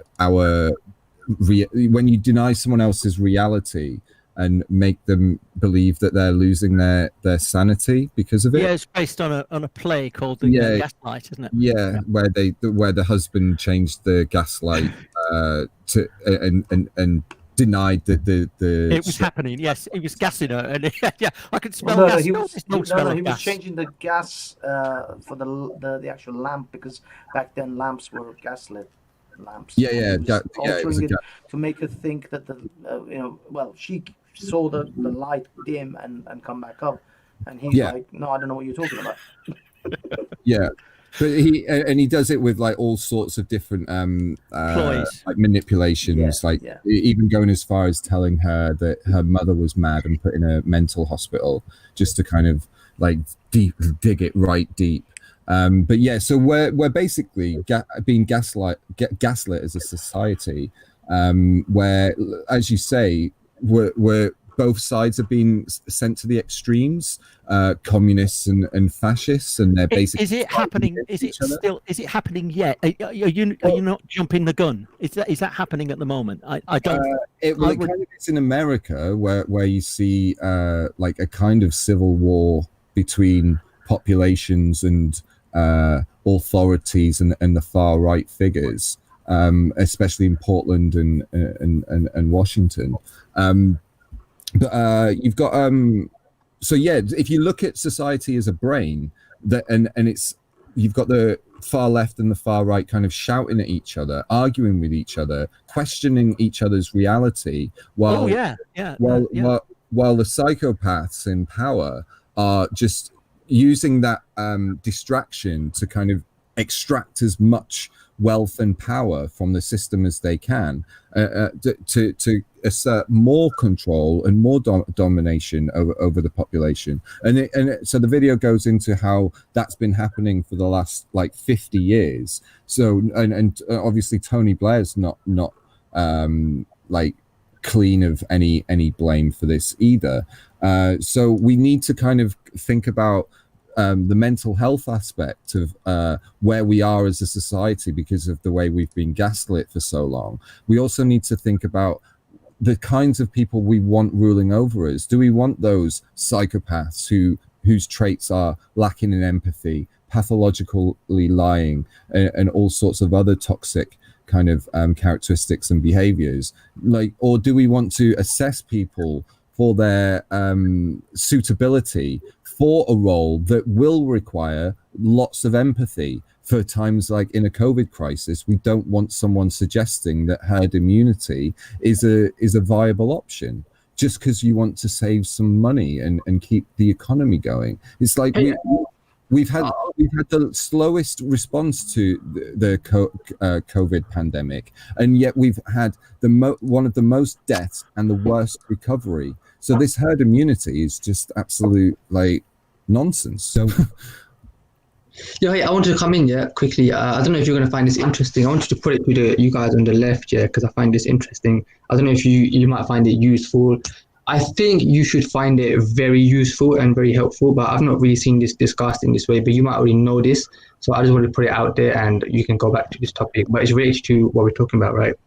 Basically, what I'm saying, right, is that, the left, you guys are essentially winning, right? The global trend is going towards the things that you want, which is like environmentalism, freedom, equality, right? And no patriarchy, like freedom for women, like all of these things. Like 100 years ago, these women had this they fought for the freedom from patriarchy and for the right to vote. Now there's all this divorce, like now women have a lot more freedom and stuff. And there's many other things, like equality, and we live in a post-scarcity world. Basically, what I'm trying to say, right, is that the world is moving in this direction, right? Now, I looked at history for about 10 years. I was into this Indo-European history stuff, which went extremely deep, right? And obviously, one thing I just realized recently, which I haven't really seen this written about, which is why I want to bring it up, right, is like when, like right now, we're essentially coming out of a period, right, in history, right, of like 10,000 years is when we started farming, 10,000 years ago, we started farming, right? And that changed and that created a patriarchal system, right? A certain type of patriarchal system, a system of ownership of land, of standing armies, nations, right? Groups that control land as a nation, right? When they're farming in the land, they own the land, they create the borders, and they create nations, and they've done this under patriarchy, right? But because of modern technology and everything, right, we've essentially come out of that system, right? Just in the last 100, 200 years, we've come out of this Neolithic system, this 10,000 year system, right? So everything that happened in the world, right, in the last 100 years, all these political things, right, it's not like the left versus the right. It's actually just an effect of this massive 10,000 year trend, right, of moving away from this Neolithic system, right? Like this emancipation of women, a sense of equality, the fact that, you like everything. I don't know, I can't explain it, but it's just like everything, right? The way you think about migration and dignity, human rights, like environmentalism, all this stuff, right? It's just stuff that's part of this 10,000 year cycle. So what the right, if you think about the right, the values they believe in are like these Neolithic values, right? This idea of like, you work really hard, then this is your personal property, right? This is your wife, these are your children, you're the man, like you have to fight other people to own land, to make wealth. Like these are all specifically like Neolithic values, right? And what it is, but before the Neolithic, like we had these different systems, right? We had these nomadic systems, we had hunter-gatherers, right? They were actually more like traditional than the Neolithic, right? So they had other advantages over the Neolithic, right? So the people on the right, they say that their values are traditional, right? But they're actually not traditional, right? Because the Neolithic values were kind of unnatural and man-made. So I would argue to the right that their values are not necessarily traditional, but they don't really know that, right? So I'm just trying to say, like, I don't know, this narrative might be useful to you guys rather than. Sorry. So what I think you're suggesting is that there was this sort of golden era before farming, where everybody all lived like communists and everybody shared everything and everything was egalitarian and women were equal. And is that what you're saying? No.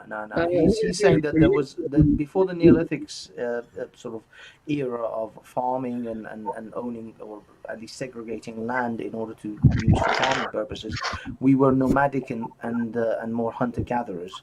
So the system of men and women and the hierarchy of men and women didn't change. There was still a because physically men and women are different and we can do different tasks. What men can do, women are simply physically unable to do in some cases.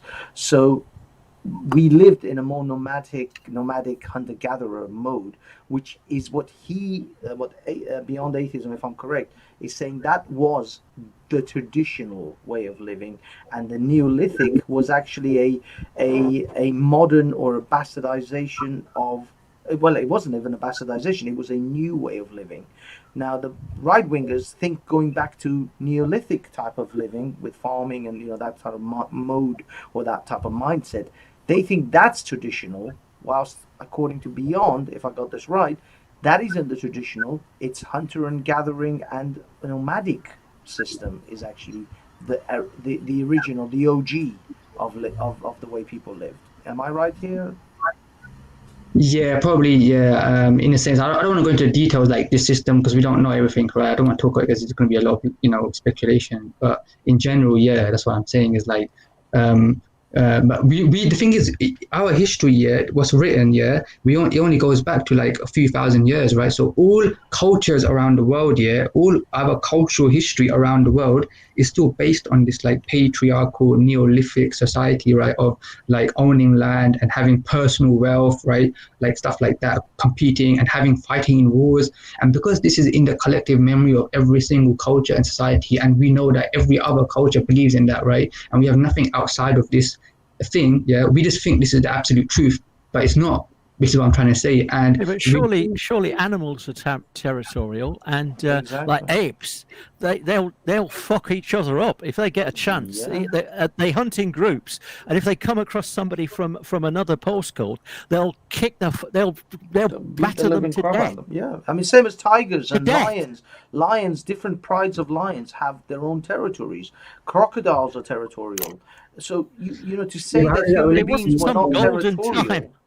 Yeah, but to say that human beings are not territorial is, I don't think, is correct. It's not natural. That's not what I'm saying. Yeah, of course, humans are territorial. That's without doubt. I didn't specifically say anything about open borders. You need to get this out of your head, and you need to understand what I'm saying versus what you're extrapolating are two different things. Well, no, I'm trying to make sense of it. Exactly. Yeah, I think we're trying to figure it out. The thing is, was you saying that there's always been a steady progression to left-wing values? So where throughout time, women have got more equal rights. Other races and religions have got their equal rights. We've had better protections for the environment through time. Is that what you're saying?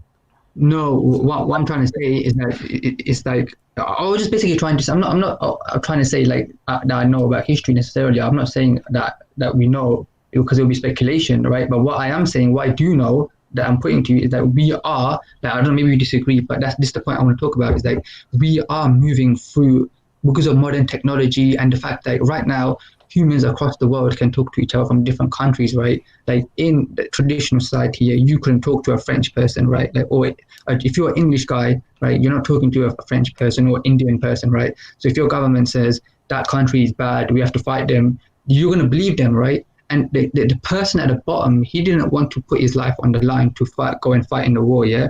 But he didn't know, innit? It's like these countries were fighting against each other, right? But now we don't really want that, yeah? Because why am I going to fight for the king of this country, yeah?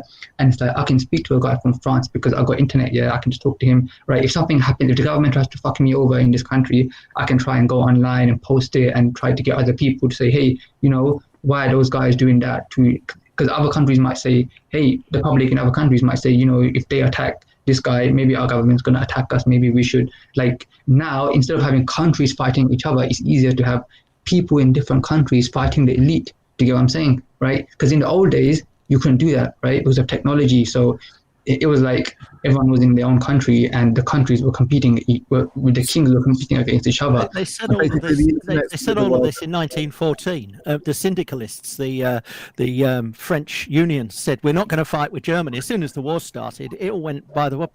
In 1939, the Oxford had this debate saying, in the event of war, we will not go to war. And it was passed in the Oxford debate. And the thing is, as soon as the war started, all the people that voted got into uniform. I mean, I know what you're saying. It's a fine idea, but when push comes to shove, people get nationalistic before you know it. But then look at where is it at the moment? Belarus, where the police are starting to join with the protesters and seeing that their recent elections have been completely fraudulent. So now I think now that we have literally the world at our fingertips, each person is online and we can talk to anyone wherever in the world if need be, then we do have the ability to create massive international networks of support networks against authoritarian kind of dictatorships. Exactly, and that's what I'm saying. Like, if we're moving through like a big shift in history, to look at things in this way, yeah, is going to actually tell you, because to me, everything has already been explained why things are happening, right? And before, I used to believe in patriarchy, a couple of years ago, I was like someone a bit more socially on the right. I used to believe in patriarchy, but obviously as I learned more about history as well, it became apparent like, you know, that may not necessarily be the best way. So what I'm trying to say is, it might be helpful for you guys if you're on the left, to look at this, because it seems like this big trend is going in your direction. So maybe you want to, you know, think about that and look at it from a historical perspective. What happened after 9/11? What happened after 9/11? The phone lines went dead across New York, and also I believe the internet as well. And I understand that it was switched off. They said for security reasons. I understand that in Hong Kong, exactly the same thing happens whenever there's a demonstration now. You know, they've had loads and loads of demonstrations across Hong Kong. The internet goes dead, and they'll just also the phones in certain areas will just suddenly just stop.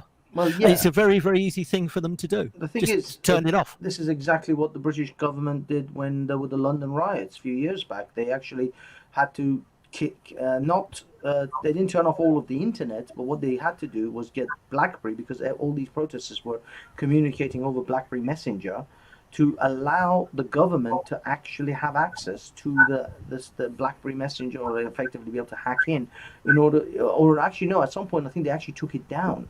BlackBerry and Messenger, they closed all the bridges across the Thames. They closed Yeah, them all. what I'm telling you, yeah, Ned, yeah, this is what I'm saying, yeah. You see these governments, right, and these nations, the current system we're living in, this is what I'm trying to say, yeah, is a relic, right, of the Neolithic. You get what I'm saying? The current way that we're thinking about politics, right, and everything, yeah, and the current setup of nation states, I'm not against borders, right? Obviously, we need borders, right? But what I'm saying is, right, the way we look at the way a nation is run, the fact that there's some authority, the fact that we have to agree, we have to do everything the same way, the fact that everything that we're living, right, is a continuous system from the Neolithic, and we haven't acknowledged the fact that the Neolithic is over and that humanity is going through a big change, right? We're just so piecemeal. We're just basically saying, oh, we think this is a bit better. We think human rights is a bit better. We think patriarchy is not that good. We think that we shouldn't go to. We think environmentalism is good. We're just saying these things like piecemeal, but we don't actually understand that this is already written. This is just a trend, a sea that and is going in this direction. If we look at the historical thing, yeah. So. You may listen. You may be right. I'm an old fool, and you're the future, and you're probably going to be right, and I'm probably the dumbest person on this panel. So, having said that, I don't buy it. I think we're really, really tribal, and when push really comes to push comes to shove, I think we're really tribal. I think. Hold on one second. Now, this is again or at least I'm trying to express my understanding of what Beyond Atheism is saying. I think what he's trying to express is that we are going through a evolutionary change, just like how the hunter-gatherers went from the hunter-gatherer nomadic state to a Neolithic farming mode of living. This was a massive shift for humanity. This was a massive social and cultural, if you like, shift that they had to go through, and I'm sure it wasn't easy. I'm sure it was very painful. There are still nomadic tribes to this very day, so there are still people even holding on to that nomadic way of life, even after all these thousands of years of Neolithic, indoctrination or in this. It's been embedded in us for so many thousands of years. Now we're shifting from that Neolithic model to a post-Neolithic model, where the technology that we have is going to change the way we live and the way we operate in the world. And I think that is what he's saying, is that we're going through this period of change. We're at that precipice of massive social shift. We should take the opportunity to understand, look at the bigger picture, because obviously it gives opportunities, right? If you know what I mean. If you understand. But what are those opportunities? What opportunities do you see in this changing phase of human society and the collective human society? I mean, don't get me wrong, there will always be outliers, just like there are still nomadic tribes in the world that they haven't adopted the Neolithic or even modern society. So there are still, there will always be outliers. There will still be Neolithic people who will want to live in that Neolithic model. But those who want to progress forward into this new hyper-technologically advanced or technologic and information, in this information age, if you like, the fact that we can all communicate from all different languages, from all different borders and boundaries. Those boundaries and borders are no longer in effect as far as the internet is concerned. So how can we take advantage of those? What are the advantages that we can take? Like for instance, what I'm saying here is that instead of struggling to kind of argue and figure shit out just without knowledge, if we actually look at the hunter gatherers and stuff and the pre-Neolithic and properly, not I'm just talking about right here, but actually properly as anthropologists look at it and properly discuss it like they do in science. If we actually do that right, we're probably going to find a lot of our issues, we're going to actually know scientifically where we are headed, where we are supposed to go. Do you get what I'm saying? It's not an issue of is this right? Am I doing I just think this is right, but we actually make it scientific, and then we can see where the world is going, right? So if we take, for instance, a country like Pakistan, which is a patriarchal country, right, which has a lot of patriarchal laws and honor killings, let's say, stuff like that, and they don't know, right, they're following those laws and it's Islamic and stuff, right? But they can't just get rid of it, yeah? And at the same time, the West is putting them under pressure to get rid of it. But they're like, this is our age-old tradition, right? But we know that it wasn't always like that, right? So it's like the whole world is going to become the same in the future, like very similar in terms of No, I'm sorry. Look, do you know what the average salary is in the UK? Anybody? £20,000, 18. 36. Oh, okay. Do you know what it is in China? About 5,000, 10,000. You're pretty close. 9. Wow. So you're looking at 36, 9. Do you know what it is in India? About 5,000. 1,600. 1,600. 1,600. Okay, 1,600. Yeah. A year. That's the average in India. Hold on. Google it. The average is 29,000 for men and women combined at both full time. All right. That's Britain. 29,000. Well, that's 30 is like, yeah, I mean, fine. 30 is. Yeah, well, I saw 36 when I Googled it. That's only those in full-time work. Okay. Well, I'm sorry. Okay, let's say 30,000 as a ballpark figure for Britain. That's fine. Yeah, the thing is that we are, this is all predicated on the fact we're all going to live together and we're all going to sort of, it's all going to become uniform and all that. Just look at the wage disparities. And actually, in your lifetime, in the next 20, 30 years, I think you're going to see a paradigm shift. If you're looking at shifts, I think the biggest shift is going to be power is going to leave the West and go to the Pacific Rim. And go to the Pacific Rim. Yeah, that is definitely the case. And I think that China will be what America is. Well, China is vying to be what America is. Everyone there is saying like this blood and soil stuff, right? Blood and soil. But no, I didn't mention anything about blood and soil. soil. He's talking about the chat. I'm saying I'm not mentioning Elon and his Nazi shit, but there's a video that I'm like currently I'm halfway watching, and then Banksy came on, so I stopped halfway through. But it's called Trump's Biggest Failure by Kraut. He's going through now. Kraut and T. Yeah. I've seen that one. He's talking now about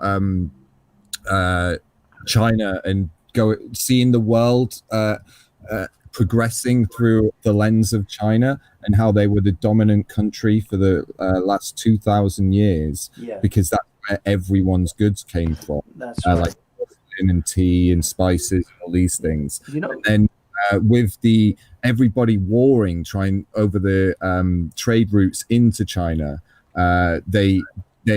that's everybody outside of China were making the scientific advancements because of those wars, while everyone in China was just living the dream, selling their shit for mad loads of silver.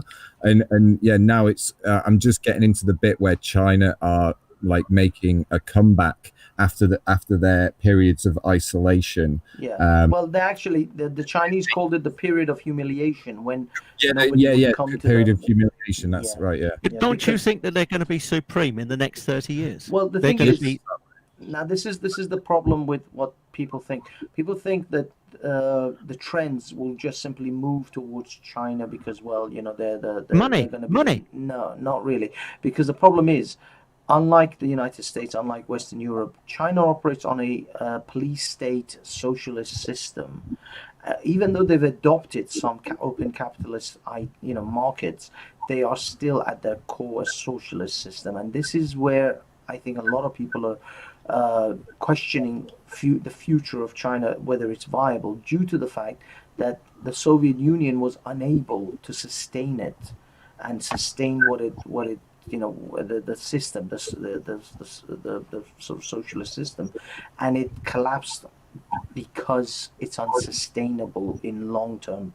And that is the fear. But it's not the Soviet system, is it? It's not the Soviet system. It's a capitalist system. But at its core, it is the Soviet system. It is a socialist system. The difference between Russia and China is, though, China have used their massive workforce to their massive population to produce the whole world's goods, making them the factory of the world. And then they use the money that they've made from that to invest in other countries. So because Belt and Road. Belt and Road. Yeah, but their investments, if you actually watch that Crowton T video, I mean, I covered it on this channel months ago when it, I think it was last year or early this year when it Oh, yeah, first came someone's out. just recommended me now. Yeah, I actually went over that, and funny enough, YouTube actually shut down my stream as I was covering it, and then when I wanted to restart it again and finish it off, they wouldn't let me put the Chinese flag as one of my as my thumbnail. I know I had to change the Chinese flag as my thumbnail as I was covering that video. So this is this is like some dodgy things going on with YouTube and China. But either way, if you follow that video and you see China isn't investing in countries to benefit those countries. They're investing in key ports and key strategic locations in order to expand their network and their which will make them a world power, which will make them the most dominant and powerful country in the world. Surely. So in the opposite way of, well, not the opposite, but in a different way to America. Colonialism. Well, in a different way to America going around and installing army bases around the world, China are literally buying like properties all around. But they're also buying the influence and support. You'll see in that video, it talks about the Italy, and it talks about the kind of influence and power China now has in Italy. And also later on, I mean, I don't think it's in that video, but I covered it, I think, and it might be in my video, where China actually started to produce textile, or at least what happened is Chinese people started to move, or China started to move Chinese citizens to a particular area, this particular area in Italy, in order to start to open textile factories. So what happened was they started to produce clothes which they could stamp with made in Italy, but was made by Chinese sweatshop workers who were getting paid way below what the Italians were being paid. And so Italian textile companies and clothes manufacturers couldn't compete, and they have outcompeted Italian manufacturers or Italian textile manufacturers by using effectively sweatshop Chinese workers in Italy. They did it with Burberry as well, didn't they? They did it with Burberry, big time. Yeah. So Italy, they can stamp their clothes with made in Italy, but it's actually made by Chinese sweatshop workers. It's a amazing set of circumstances. That's world domination for you. And that's why Italy. Domination, right? What you guys are talking about, right, is a very outdated, cheap, low quality system of just having a huge population. Yeah, this comes down to immigration and the Neolithic, right? In the guys, sorry, I just got to butt in because I've got to go. Thanks for having me. Nice chatting. Good talking to you, listener. It's been emotional. Have a good one. Keep up the good one. Take care, Lister. The thing is, I kind of agree with Beyond in regards to what he said about we are going through a very, very significant social and cultural shift, just like the nomads to the Neolithic to the farmer. This shift that technology is going to do for us, because in a few decades, certainly in a few decades, possibly even in a matter of years, most menial labor work is going to be done by robots, by machines. We are not really going to need low-level workers, and so this is why the conversation about universal credit and things like that have already sparked up, because people are, at least certainly some forward-thinking people, are seeing this. They know this is coming. Your taxi driver is no longer going to be needed. You're no longer going to have a human being as your Uber driver in the future. You're not going to have a human being as your bus driver or your lorry driver. Those jobs are going to become minuscule. One driver, one human being will be able to maintain and run and control a fleet of lorries going down the road, because they're all automated, and you just need one human being to have a hand on the stick just in case. That's pretty much it. Your average McDonald's worker is gone. They're going to be all automated. They already are. If you go to most McDonald's, they've replaced about 10 tills by about 8 or 9 supermarkets as well. Supermarkets. Yeah, exactly. The automated checkouts. All of that stuff is already happening. It's happening before us anyway. So but there's bigger stuff as well, right? If you think about like the internet, the fact that you can learn a different language very quickly, you can go to another country for tourism, and even like marry someone from another country so easily, like bring them to your country. Yeah, I mean, like what's amazing what does it mean anymore? Like, okay, China, the reason you're talking about China, right, is isolated. It's still a very old-fashioned country. But look at the EU. It's completely different. Like, its politics, the issues it's dealing with is completely modern and cutting edge. China's backwards, man. It's just going to be, it's always been following the rest of the world because it's all the way over there and they're not really innovating socially, right? They're just kind of following what we're doing in the West, yeah, right? No one really looks up to China in any way, shape or form, in any way, right? Yeah. Look at the EU. You know, they talked about human rights. They talk about all these things, yeah, that's moving forward, right? It's cutting edge, right? It's like you got, and what the EU is doing, yeah, is actually the right step because they got one big government, yeah, and they want to create freedoms within that country, that big region, right? So they want to get rid of this idea of a nation, kind of nations fighting each other and stuff. So again, it's part of this, like, moving away from this idea of a nation state as the primary kind of but in practice that really doesn't work at all because you've got Germany dominating and France dominating what actually happens, deciding what actually happens. They look on Southern Europe with contempt and basically dump on them in many ways. I'm not sure that that's a great model. Well, I mean, it's not going to be perfect, right? Better than nothing. It takes time, right? I mean, that's what I'm trying to say. Yeah, I mean, I think you guys. I mean, generally, the ethno-nationalists and other people, because they are holding on to the old model of living, and this is what I've been saying. And a lot of people, I got a lot of shit for this, because there was a Jewish lady who actually said this exact same thing. That's why I got a lot of shit for it. Is that Europe is moving into a different mode. Now, they said that it is moving into a multicultural mode and there's going to be a lot of resistance, and because Jews are at the center of this, they're going to get blamed and they're going to get a lot of backlash for it. That's what that Jewish lady was saying.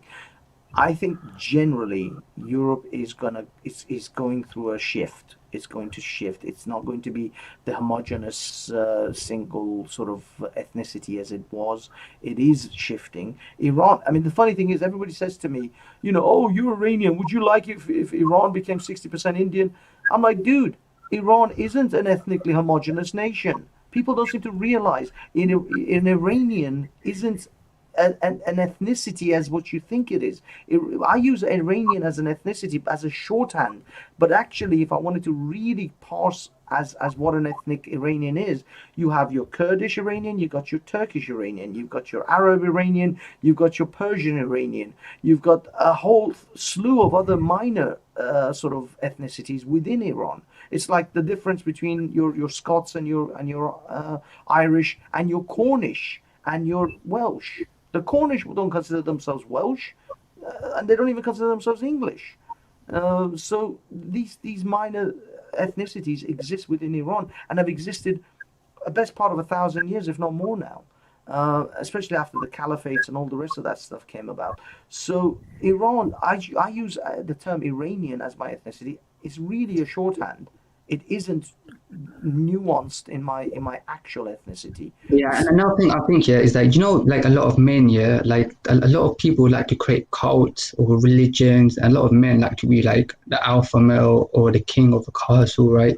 It's like now men might, like individual men who are think they're superior, they may want to create their own group, and a lot of men don't want to be following some, like, oh, if I'm English I have to be like this, I have to, you know, like that's what a nationality is, right? You have to just be a sheep that just follows, like, you know, the norm, right? And people don't want to do that, right? If you want to get people to follow you, if you want to be at the top, you have to be different, right? So if men are going to start breaking out of this idea of, if I'm German, I've got to be like this, if I'm British, I've got to be like that. They're going to start being different, yeah, to distinguish themselves and create a group around them. It's going to happen slowly, yeah, with like Chaz, with whatever, yeah. And then in the future, why are these men going to just like want to be the same? Like if you've got a country of 100 million, why you want to be the same as everyone? That's not a competitive advantage for you, right? You're going to want to be better than them. So it's like, you know, it's going to break this idea of a nation state and this idea of we should all be similar. People are going to start being very different. There's going to be, like in the old days where you had a lot more like libertarianism. So I think it's going to become more like a libertarianism. And people are going to say, like, if you look at India, yeah, historically, they were never a united country, right? They were always different small tribes. And fair enough, they got invaded and stuff, yeah, but they still survived, right? The invasion, they still had their language, they still had the ancient religion to an extent, right? They still survived, and they never unified into a big nation to go and dominate other nations. So it's not necessary to do that, right? And I think in the future, what's going to happen is people are going to start breaking out of this idea of the nation state, like, and start doing their own thing, and it's going to probably snowball. That's what I think is going to happen. Yes. Okay. Can I just ask about your identity, if you don't mind me asking? I mean, how would you classify yourself?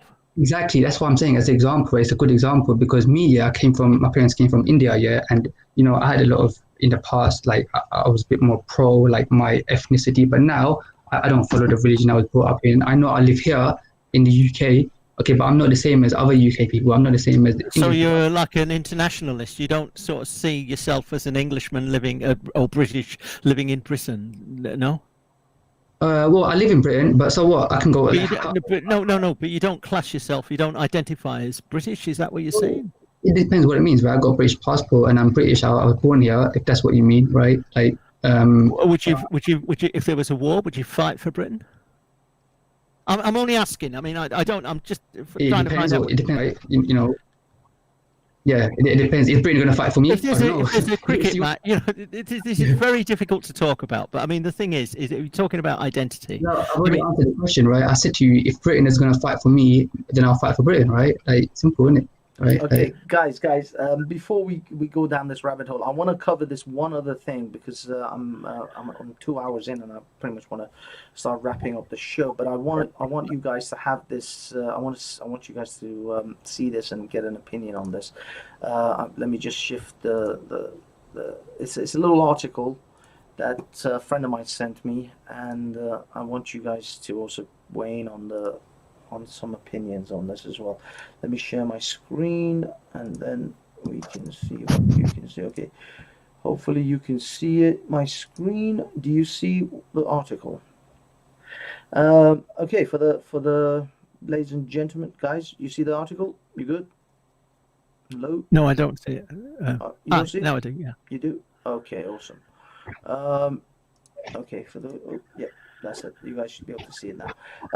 Okay, the article is basically police issue warning over dangerously strong Donald Trump-shaped ecstasy pills containing extremely high levels of MDMA, and this is apparently the pills in question. They do seem to be like it's got Trump stamped at the back.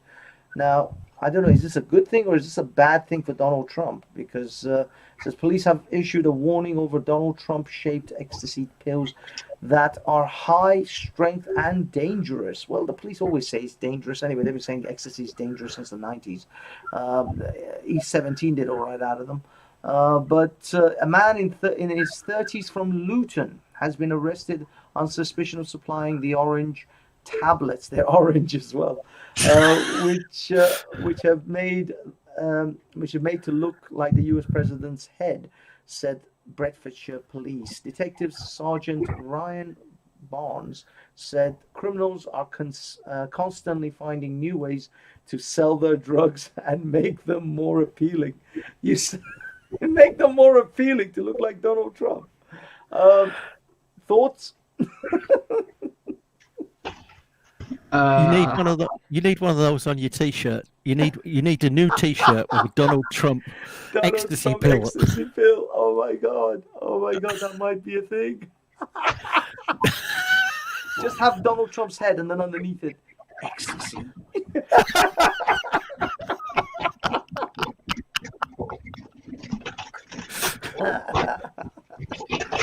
Oh my god! Oh, that is insane. That is absolutely insane. How did they get the mold as well? They got like how did they create the mold to put the pills in? And this is that doesn't sound as. Do you know during when Hitler used to do his speeches? Apparently, managers at the big arenas that he did hated having him there because there wouldn't be a dry seat in the house. A lot of people would wet themselves, and a lot of the seats would be wet because they'd get themselves whipped up into an ecstasy when Hitler did his speeches. Wow. That really was a thing, and I'm wondering whether they've picked up that at Trump rallies, people get so hyped up that they're in a sort of ecstasy, and that you can do that chemically now. There you go. You can pop a Trump pill before you go to a Trump rally. Well, no, you don't need to. If you go to the Trump rally, you don't need the pill. Right? Of course. Then you can say you want to get the sensation of being at a Trump rally. Pop one of these pills. That's right. You can simulate the Trump rally experience. Yeah. Either that or a QAnon. Going onto a QAnon website. Yeah. Oh, you know about the QAnons as well. He's kissing babies with QAnon t-shirts, and I'm surprised you haven't got a t-shirt with a QAnon baby on it, or a QAnon Trump. QAnon, yeah, because I know about the QAnonymous. Is that QAnon Trump ecstasy? The QAnon ecstasy, Trump ecstasy pill. There you go. There's the next market, the next marketing ploy. That is insane. Okay. Well, that's that particular article out of the way. I'll be honest. I don't have a lot more. No. Go ahead, guys. You guys now. I'll stop sharing. Jump in with whatever it is you've got. I'm gonna give it. I don't know how long you guys want. What do we got? Can I just have 1 minute? You guys got another half an hour. Let's go till 2.5 hours for this stream, and then we'll call it an end. So go for it, Ned. It's all yours. Well, all I was going to say was, it's interesting with Beyond Atheism's point. He was going way back. He was talking about politics, and I think one of the big differences now is that the media is very, very polarized. If you go, especially in America, if you go onto CNN and you see their take on an event, it will be entirely different to Fox's. And I think that there is like a split, and I think that that's happening in this country as well. Although we used to sort of share a lot of our views, I think now you're getting people that split their views either over onto the left and over onto the right. And I think you're seeing that in media, and I think you're seeing that online. And it's quite interesting that Beyond Atheism, I would suspect that you are under 30, maybe. Forgive me if I'm wrong, and I would suspect that if you are under 30, you'll probably vote Labour or for the Liberals, right? Whoever you vote for is your own business, but statistically, it's very likely that you would vote over to the left. If you're over 40, there's a very high probability that you will veer over to the right. There's this sort of polarized split. A lot of people that voted for Boris were over a certain age. A lot of people that voted for Corbyn were under a certain age. But do you think that, Ned, this coronavirus will actually affect the voting demographics in years to come? Because it's known to have killed a lot of older people than younger people. So has that shifted the voting bloc? It may do, but I think, but more to the point, it's how people view the government dealt with it. If they think that the government did okay, then they will support Boris. If they think that he completely screwed it up, then they will start looking for alternatives, won't they? Well, I mean, this is the thing. I mean, it can't get any more challenging next few years for Boris than any other prime minister. I mean, apart from a wartime, Churchill or some other wartime president, prime minister, this is going to be some of the most challenging years ahead for Boris. He's got the COVID recovery to deal with, or at least the deep recession that this country is already in and is going to get in, as well as Brexit, which will potentially even cause more of a disruption in the economy, and then having to recover all of this in the next 4 or 5 years. I personally am not entirely sure he's gonna manage. No, I mean, I don't know how he can do that. I think that's an impossible task. I mean, it's a momentous task. I'll never say never, but it's certainly going to be a behemoth of a task in a 5-year span to bring this country back to where it was literally December 2019. Well, if you look at it, Germany was absolutely ruined after the First World War, and it recovered in the space of 7 years. 7 years. Wow. It was absolutely bankrupt after the First World War. But they had assistance from US and UK. No, not after the First World War. After the Second World War. Okay. Yeah. Yeah, but yes, the bounce back is actually quite surprising, and exactly the same in the Second World War, as you say, with Japan and Germany, the bounce back. Yeah. No, I mean those countries bounced back surprising. I mean Japan was literally nuked, and it made it, and it became one of the biggest economies in the world. Well, Germany didn't have a bridge. At the end of the Second World War, Germany didn't have a bridge. They run out of bridges to bomb. Wow. They just took everything out. But yeah, I mean they did flatten Dresden and all that stuff. So yeah, I mean those were, I mean it's pretty gruesome, pretty heavy. So I mean Britain, we haven't even gone through any of that level of destruction. So I mean at least our infrastructure is still holding up. We've got bridges. So I suppose if we're talking financial recovery, then hopefully he'll be able to pull it back. But I mean, I don't know. I mean, I'm not saying this because I care about whether it's Boris Johnson or whether it's Labour or Conservative. I'm saying this because I live in this country and I like the economy to be good so that we can all have jobs and have a future.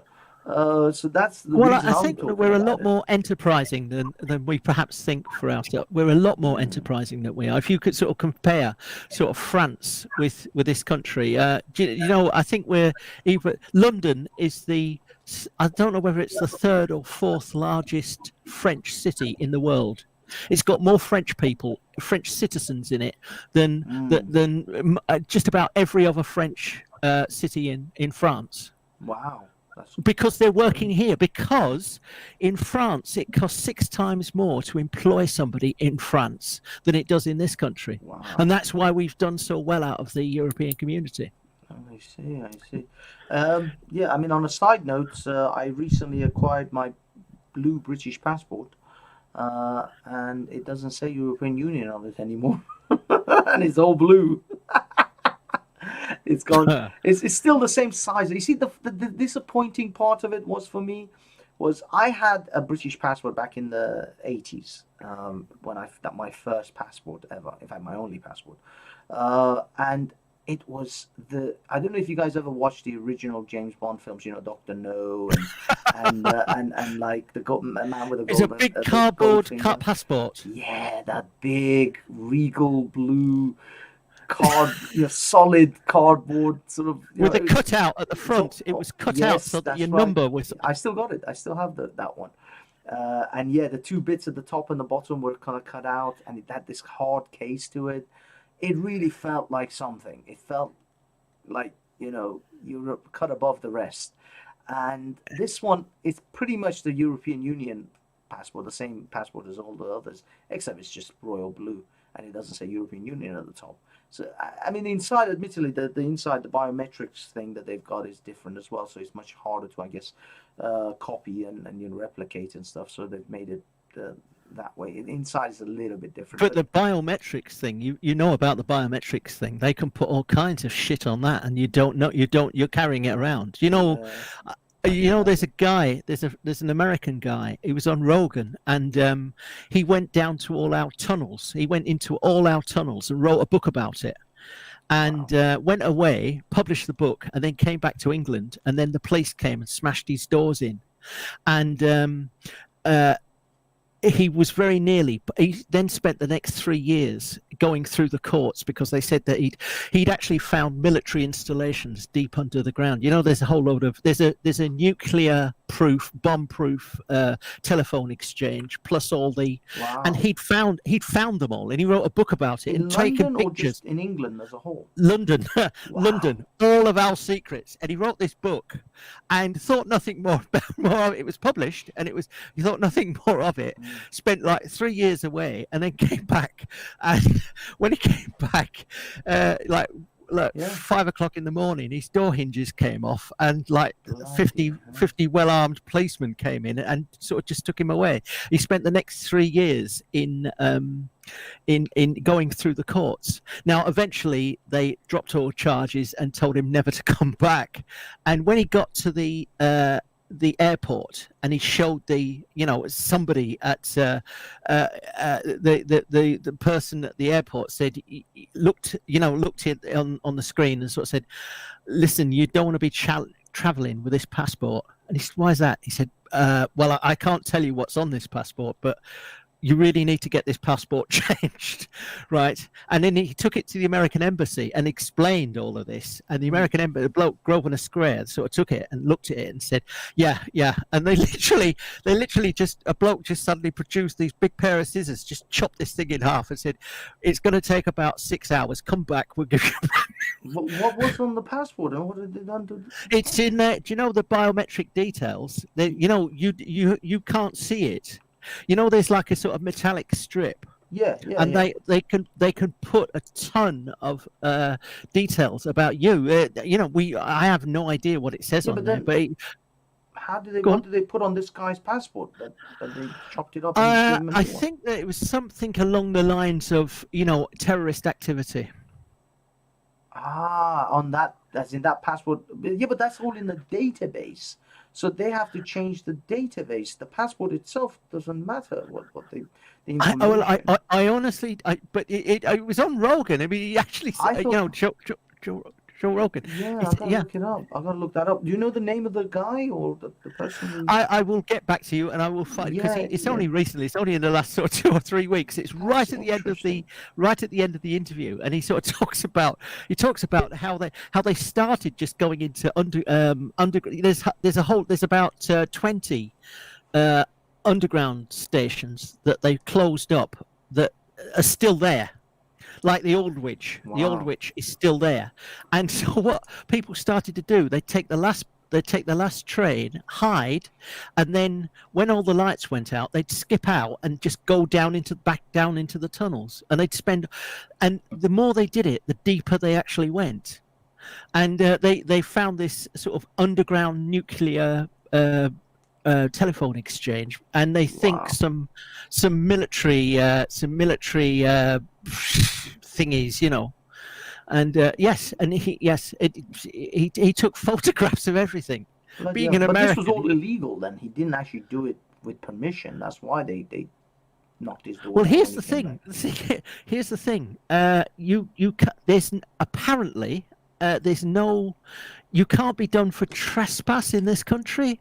He was explaining it that they didn't do him for trespassing. What they did him for was criminal damage, and he had to sort of force some windows or force some locks to get through to certain places, and that's what they had him for, criminal damage. Interesting. We have Simon from Tequila Watch. Simon, are you Hello, with us? hello. Hey, how's it going, dude? What's been happening? Yeah, I'm doing fine. I'm just listening. Sounds very interesting. Oh, I see. I thought you jumped on because you wanted to say something, and No. I just want to relax. Sweet. But I did see. There was a guy who I actually have one of these episodes, Secret Maps of Britain.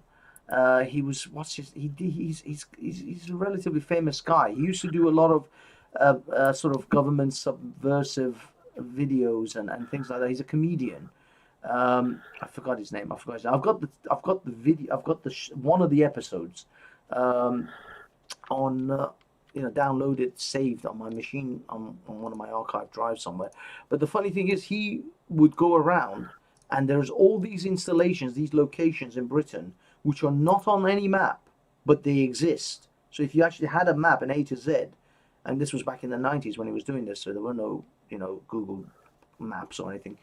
He would take an A to Z, he would go to that location, and he would point on the map, and there's nothing there. The map says nothing about this building, installation, road, but then this was what I was saying. It was the secret maps something about secret maps of Britain. Have you not seen that on? I don't know whether you've ever seen a map used by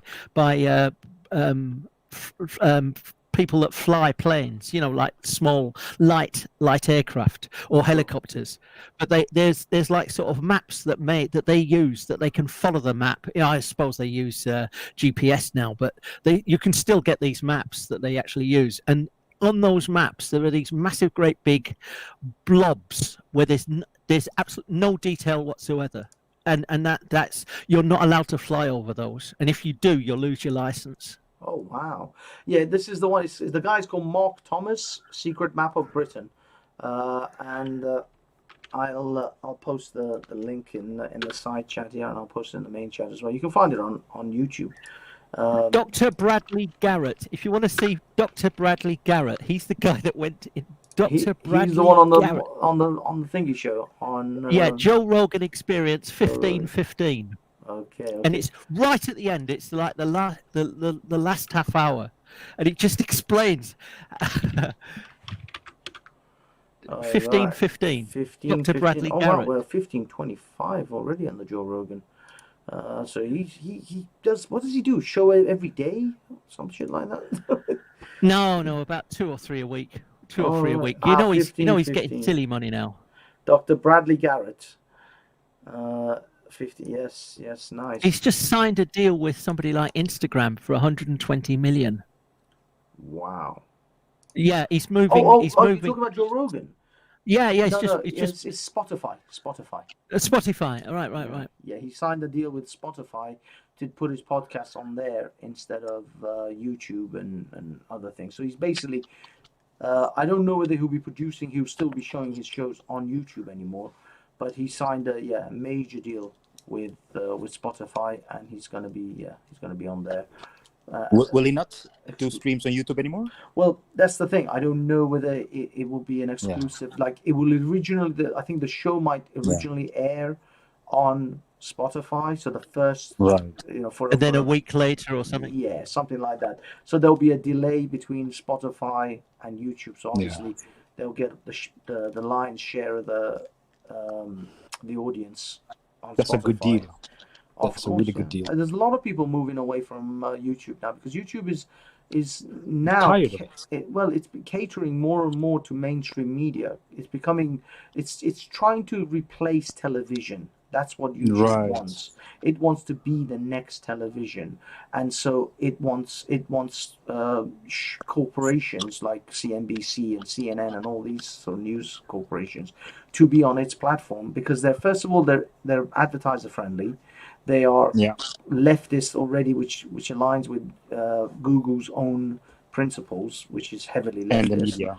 Yeah, Alphabet Media and all that. So YouTube wants to be the next platform for television. It's going to be and us YouTubers are Aren't no they longer dying though? Aren't the alternative sites like DLive? I understand that PewDiePie went there and he's no longer going there anymore because nobody's going on to DLive. Well, this is the problem. No, it's not that PewDiePie. No, they gave PewDiePie a fair chunk of money to go and produce content on DLive, but then YouTube gave PewDiePie even more money to come back. That. Oh yeah. Oh no, PewDiePie didn't just come back to YouTube because it was just so great. No, they gave him a shitload of cash. They came to his door, emptied a truck of money in front of his door, and he went, I think I'll go back to YouTube. Do you know where he works? It's Brighton, I think. Yes, it is. It's Brighton, yeah. Yeah. He's a Swedish man living in Brighton, earning a shitload of money out of YouTube. YouTube threw a truck of cash at him, and he's still, I think, because I don't know what kind of contract. Obviously, these are all to do with like contracts and stuff. I don't know what kind of contract he has or had with DLive. He still produces content for DLive, but he's come back to his main bread and butter, if you will, which is YouTube. But the dude is raking in like $4 to $5 million a year. I think it was the last going rate, but I think how much did you say? 45? No, 4 to 5.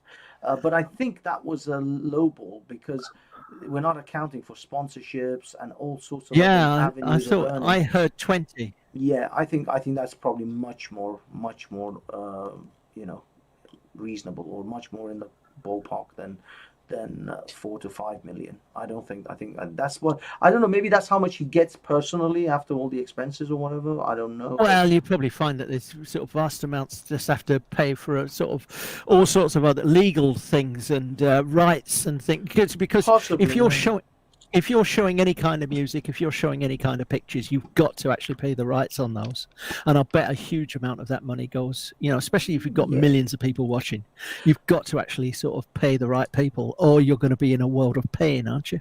Yeah, I'm sure there must be some element of that. But the thing is, if you look at PewDiePie's stuff, he doesn't produce, he doesn't play a lot of commercial music or anything like that.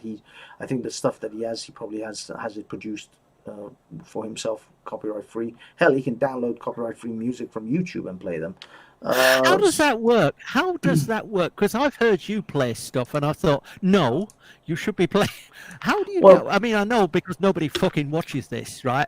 Especially Yeah. with buzzkills like me on. But how does that work? How can you get away with it? Well, the thing is, I don't.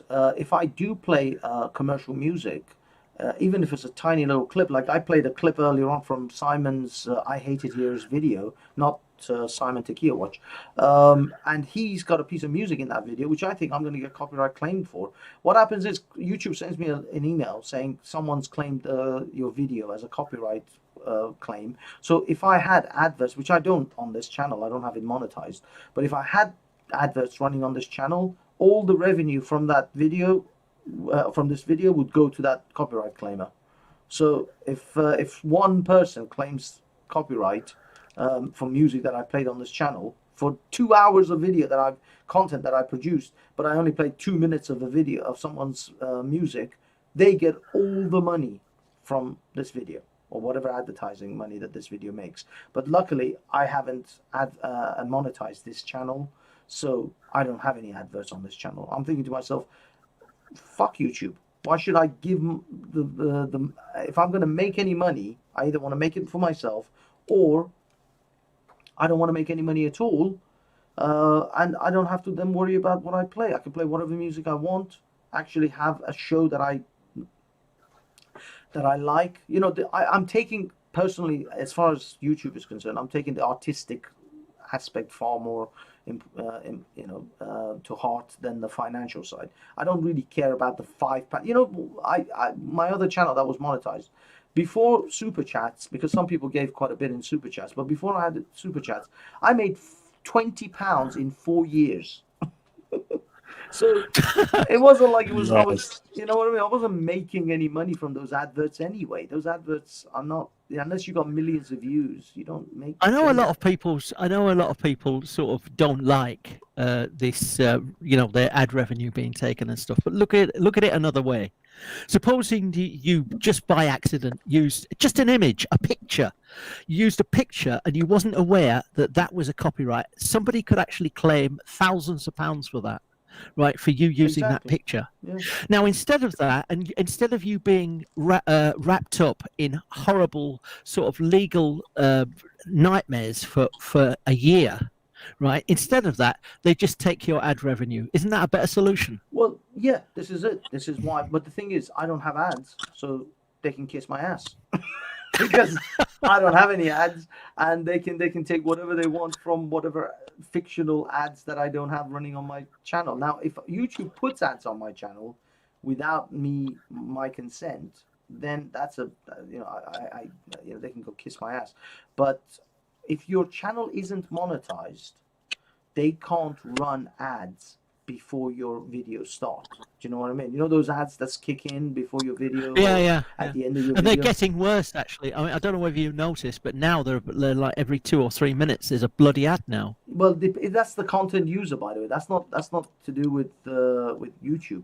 That's the content user. If the content user, the content creator, puts those ads in between in their videos, then because they're trying to rake in as much money as they possibly can, so they're putting in adverts in the middle of their video as well as at the beginning and the end.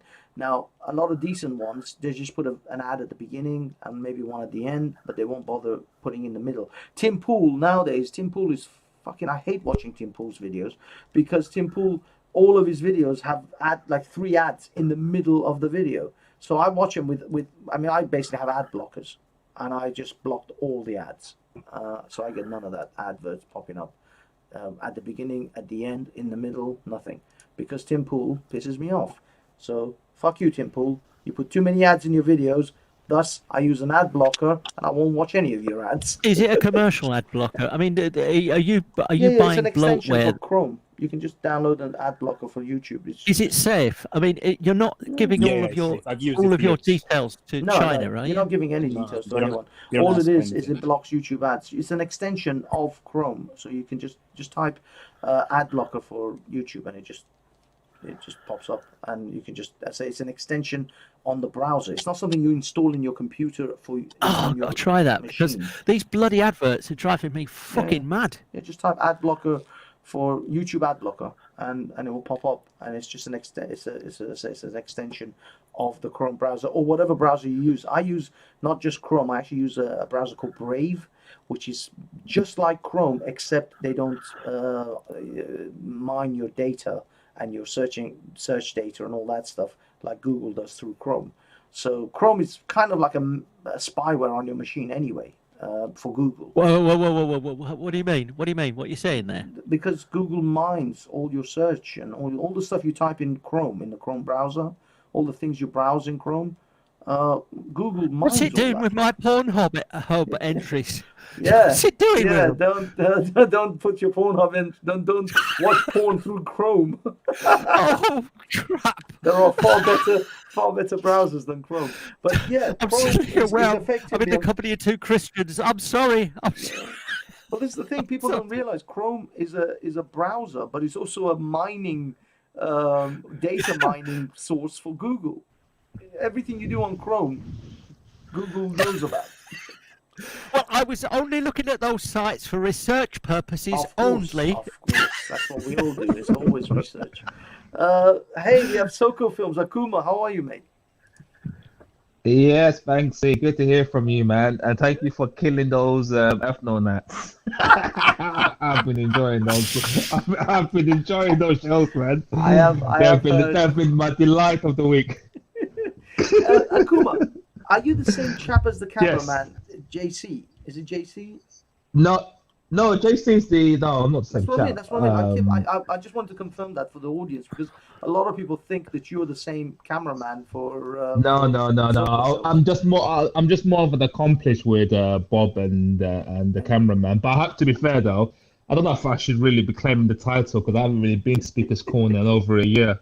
It's just. Yeah, but you're part of the gang. You're part of. It's JC, right? JC is the cameraman. Yeah, JC's the cameraman and stuff and everything. Right. Yeah. So you're part of that gang, so that's okay. That's as long as you're in the gang, then you can claim Soko Films, and besides, it's free advertising for them, so they don't mind. Yeah, I guess I've got to update the logo because I think their logo has changed now. So. Actually, you're right. It's like a black logo, I think, with white text or something. I think that's exactly. Exactly. What do you got to say, Akuma? How's No. I just wanted to say congrats on just destroying the ethnonats. I just like the way that you've just literally shut them up now, and obviously them killing themselves now and destroying themselves with Ralph going away. Yeah, I think I'm just dancing on a carcass that was already coming about. I may have thrown a couple of blows in there, but I certainly didn't throw the killing blow. They've been doing that to themselves for a while actually, because the split between the Bulldog ethno-nationalists and the PA ethno-nationalists has occurred months ago, and then. So what happened? So what's happened? I didn't notice that split. So the Bulldog ethno-nationalists and PA ethno-nationalists. Why was the split? What happened? I thought they more or less believed the same thing. They do, as far as let's get rid of the brownies. That part is stable. That part hasn't changed. Let's get rid of the brown ones is perfectly stable at the moment. But as far as was there not disquiet about Mark Collett? Was there not? Isn't that the root of a lot of people? Right. The people concerned about Mark Collett and some of his beliefs. Yeah. That's exactly how it all came about. What happened was the Bulldog, what's referred to as the Bulldog ethno-nationalists. It's basically another group of ethno-nationalists who, first of all, they're all about the glory of the British Empire, and these guys are as deluded as an Iranian who thinks they're going to bring back the Persian Empire. I mean, I'm not even joking. This is without any sarcasm. They talk about bringing back the British Empire. That's what they talk about. I'm like, dude, I have an uncle who literally can tell you everything ever made, everything ever discovered is somehow Persian related, and how the Persian Empire will rise again. And you guys are as fucking deluded as my fucking uncle, who believes all of this shit. I honestly thought only my uncle was the crazy one in the family, but clearly it seems that particular line of crazy goes, spreads far and wide. So these guys believe. I mean, there's a thing they call the 37 words. Do you guys know about that, Ned? Have you heard the 37? It's from a book called the Four Feathers. Yes. Well, And it's the 37 words. Does that mean that they are? Because there's another group that believe that the British are the original Jews, original chosen people. I forgot what that group's called. I've not heard of that lot. Oh man! So apparently, they believe to be the lost tribe of Dan, because in the Bible there's a lost tribe. Is that the Conservatives? I don't know, but there was a few people that did that, so I don't know if it was one of them, but hey. So I take it if they want to they want to restore the British Empire, are they going to take back Nigeria then? Take back the land that they conquered. I mean, I'm trying to find the exact text of the 37 words. It comes from there was a book written about 100 years ago, before the First World War, called The Four Feathers, and it's like a really jingoistic piece when Britain had this huge empire, and it was the basic premise was that Britain has been put on this earth. The English have been put on this earth by God to run the world and to make it a better place. And this is all part of like a kind of divine plan. And I think that's what the 37 words is about. But 37, that was the idea, and it's from like a pot boiler sort of popular book written in about 1904, and it's but 37 words. I mean, who's going to remember that lot? Well, that's the thing. And then they've got what's it called? There's the 37, which is this godly sort of ordained thing. You know, the Britain's empire is ordained by God type of thing. Then they've got the 14 words, which is by that white David Lane, the white supremacist, in regards to maintaining the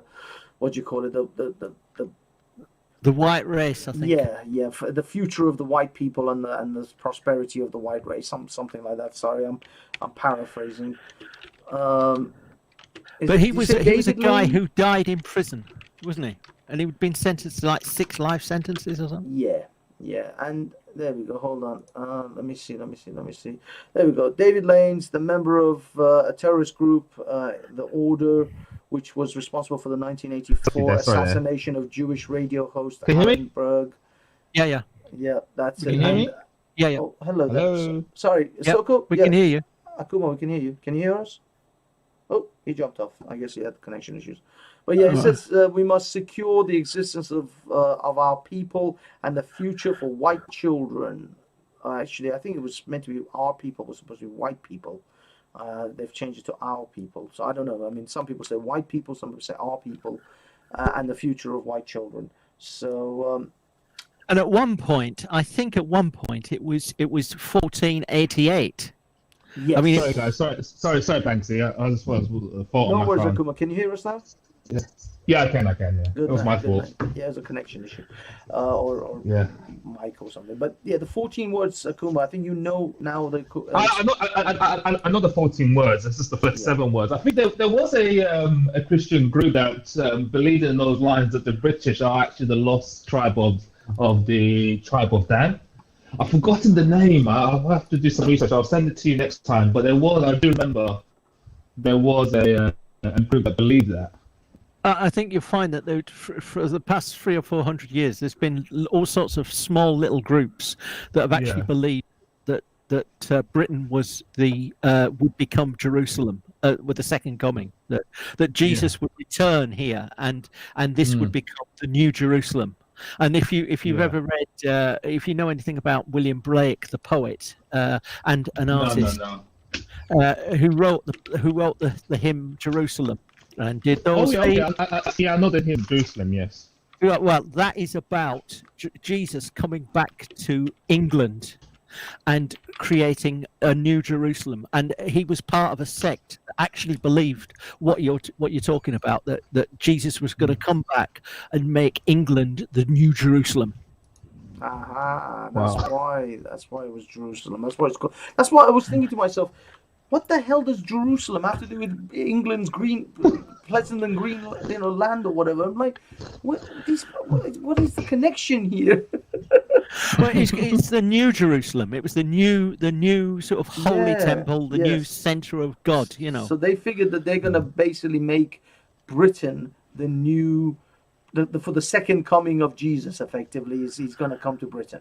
Well, isn't that what's going to happen with Jesus? If in the Bible, that not in England, but that Jesus comes back with a second coming, and he creates a new Jerusalem. Is that not the case? Yeah. But he comes to Jerusalem in Jerusalem, not. Oh yes. He comes to Jerusalem in the Middle East, not yes. in Western Europe. But then, the funny thing is, the Mormons think he's going to come back in America anyway, and he's going to appear in some Nebraska or some shit. So that's the problem. This is the problem with God belief and all these. They believe this is why people say, God made man, but man made God, because people anthropomorphize God as one of theirs. So if you're English, he's going to come back in England. If you're American, he's going to come back as an American. If you're Chinese, he's going to come back as Chinese. I mean, there are pictures of Jesus in Korea that looks Korean. So, people want their God to be one of their kin. You know what I mean? He's one of us. Part of their in-group. Exactly. And that's why wherever they make up this, whatever the hell they make up, the Jesus or the God or whoever it is going to come back as one of them. They're not going to expect Jesus to come back and look like fucking Ali Dawa. He's not. They're gonna piss their pants. But surely that's who Jesus would look like. Jesus would look like Ali Dawa. He would look like a Jewish bloke from the Middle East. From the first century. Yes. Jesus would look like Ali Dawa, wouldn't he? No, Ali Dawa was Kurdish, so I doubt that. Oh, right. Sorry, I thought he would. He would be more like a Palestinian, actually. It would be much more closer in resemblance to a Palestinian. He certainly is not going to look like an Ashkenazi Jew. I can promise you that. No. I didn't mean to be sort of disrespectful to Ali Dawa just then. I was just trying to be sort of ethnically correct. I mean, as I say, if you look at the sort of Palestinian image, basically Ali Dawa has that sort of image. He could get away with it too. But your average Lebanese guy, or your average Palestinian, or even the Jews who were traditionally from the Middle East, not the Ashkenaz European types, he would have that sort of an image. He would actually look kind of, maybe, I don't know if he would look that much like me though. I think he would look much more Arab than me. But your average sort of Middle Eastern looking guy, he's not going to look like a Korean. He's not going to look like a North American or a white skin with blue eyes. Yeah, he ain't gonna look like any of those guys. So at least Dan, why was Jesus so successful? Why was it that this carpenter changed the world? Because he flipped the hierarchy. Because when you actually look at one of his teachings, and stuff, he said the first shall become last, and the last shall become first. Mm-hmm. So it's essentially saying to you, if you want to be a servant in the kingdom of God, you need to. If you want to be great in the kingdom of God, you need to be a person's servant, or essentially slave. Hence why he's willing to wash. Yeah, so that's why he essentially washed feet, because that was reserved for the slaves of his time. So when you read the gospel accounts, you just realize the disciples are going, "What are you doing, Jesus? What are you washing my feet for? This is supposed to be for the lowest of the low." Interesting. And I think I think that was the part of the reason of the appeal why it spread so quickly. It wasn't based on intellect or IQ, It was just blatantly saying, if you're the least, you'll be the greatest if you're willing to serve one another, not trying to serve or usurp authority. It's just, the thing is, you take that, and I can accept that. I may not be a Jesus believer, but I'm a Jesus fan. And I can accept the sort of humility and all that jazz, but you then take that and you parallel that with the massive power that is the Catholic Church. No, I agree. And you start to think, I'm not sure whether this guy was talking about all this. Yeah, exactly. No, exactly. What happened was, I think, just to give you a bit of brief history, for the first 300 years, the church was under heavy persecution from obviously the Romans and obviously from the Jewish sect at the time. Then what happened is, once Constantine got power, Christian thought, oh, we've got power now, we're going to dominate. And look what happened in the next. And they attracted the wrong people. They attracted people. People went into it for the power and for the jobs. Yeah, for the political reasons, because you got to remember, for empires to rule, they needed to get to be on side with the Pope. So if the Pope sided with an empire, he became the ruling class of your regions. But more to the point, Dan, the only people that could read for the last 2,000 years mostly were the clergy. Yeah. The only people that could read. So Yeah, if you needed any records. Yeah, and plus it was a capital offence for you to read the Bible in English. So, for example, someone like William Tyndale was burnt at the stake for the only crime of translating the Bible into English. That's how fanatical the people were. Wow. Do you know the story about Tyndale? It's incredible. Do you know they put him in a barrel and then put the barrel on top of a fire? And after about half an hour, they rolled the barrel off. And they opened it, and they said, "Do you want to recant?" And he said, "No." So they sealed it back up, and they rolled it back onto the fire. But is this a wooden barrel or a metal barrel? It would be a wooden barrel, but it'd be a big, heavy, these big barrels, these big heavy. So he's basically cooking in the barrel. They're cooking him. They cooked him. Yeah. Yeah, and they had a chance. Apparently, apparently he had, mind you, he'd probably be in a pretty dreadful state by that time. But he didn't. And Cranmer, when he was being burned, he'd recanted to avoid being burnt. And after he sort of recanted, they said, "Well, we're going to burn you anyway." And when they burned him, son of a bitch. When they burned him, Archbishop Cranmer, he thrust, when the flames started licking up, he thrust the hand that had signed the recantation into the fire. It was the first thing that he burnt. Wow. So he kind of took back his recantation, but he'd already signed it, so officially it would still be like. Well, it had the opposite effect. It created a martyr. Oh, nice. Yeah. And those stories went right across Europe. And the thing is that it set a fire that didn't go out, did it?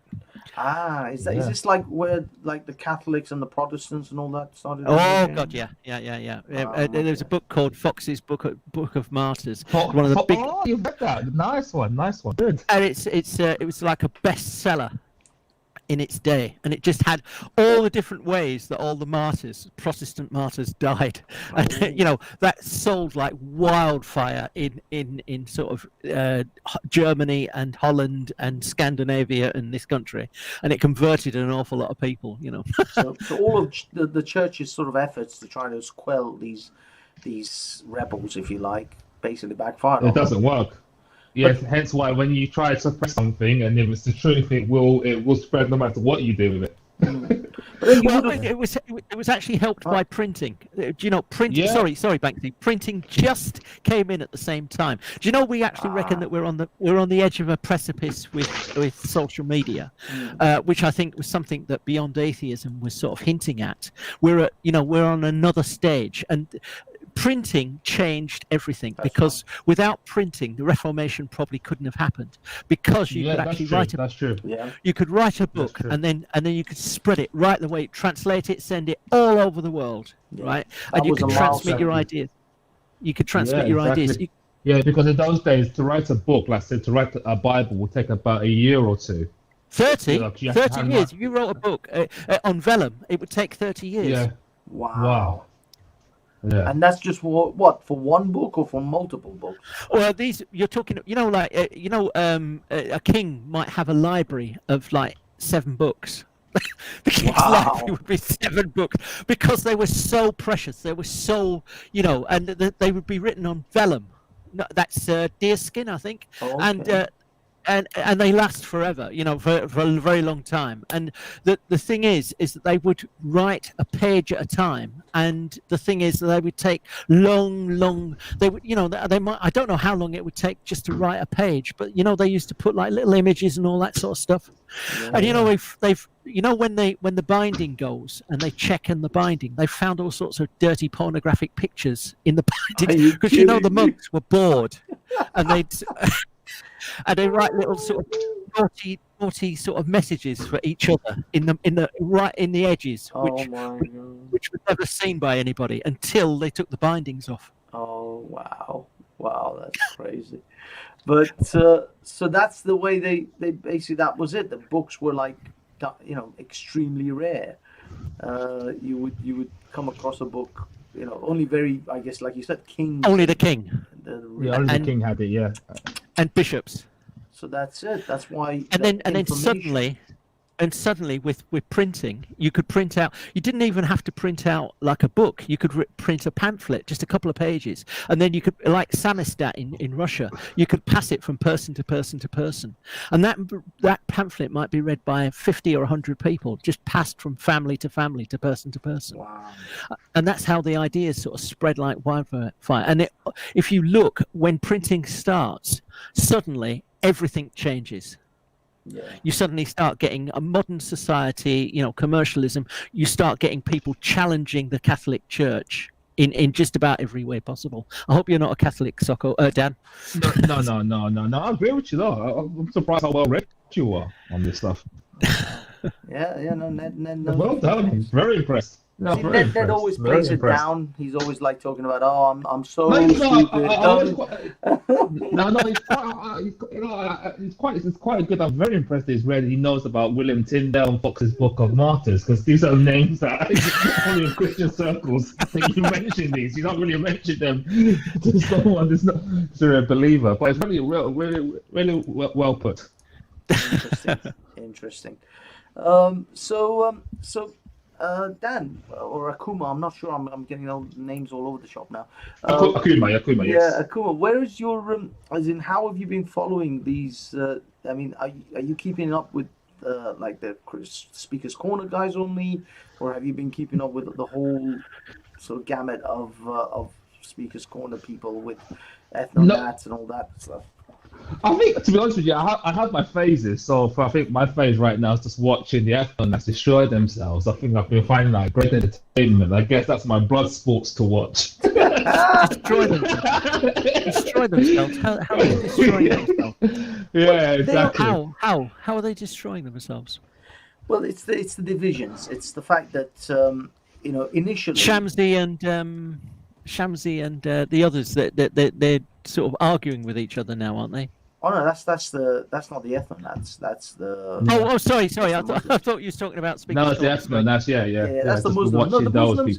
The thing with the Muslims is, I see the Muslims as almost like a sibling fight, where they'll fight for a while, but then they come back again because they just don't have anywhere else to go. They're stuck with each other, kind of thing, and they've been doing this for thousands of years. So it's something that they go through, and it's not.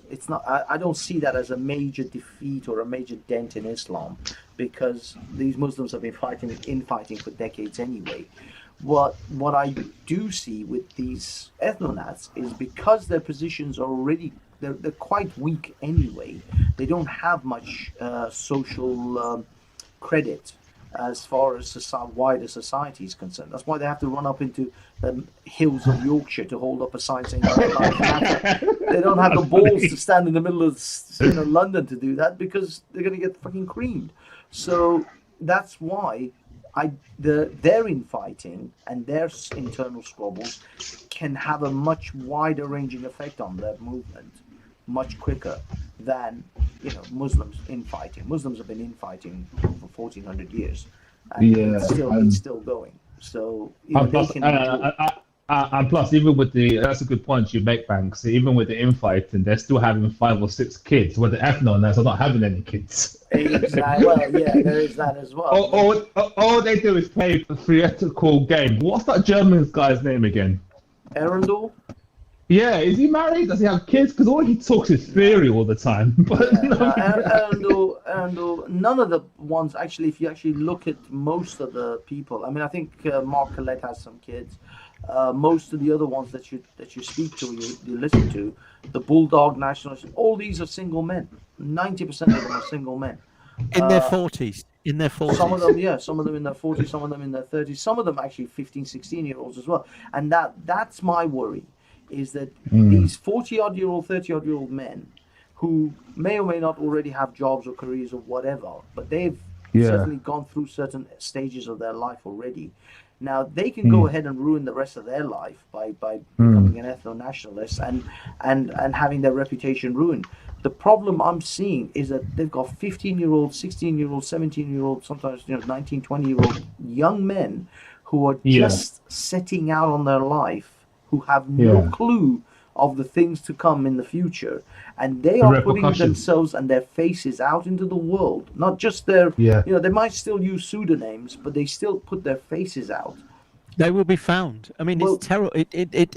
Repercussions is, the potential repercussions could be terrible. Exactly. Yeah, exactly. If they want to become teachers or work in the council or work, it could affect any kind of. There's a multitude of careers. If join the army, lawyers, doctors. And what's scary is that when they're this age, when I was 15, 16, 17, and in my early 20s, I held some horrific views. I was very anti-Semitic and stuff like that. But my saving grace was I had no YouTube.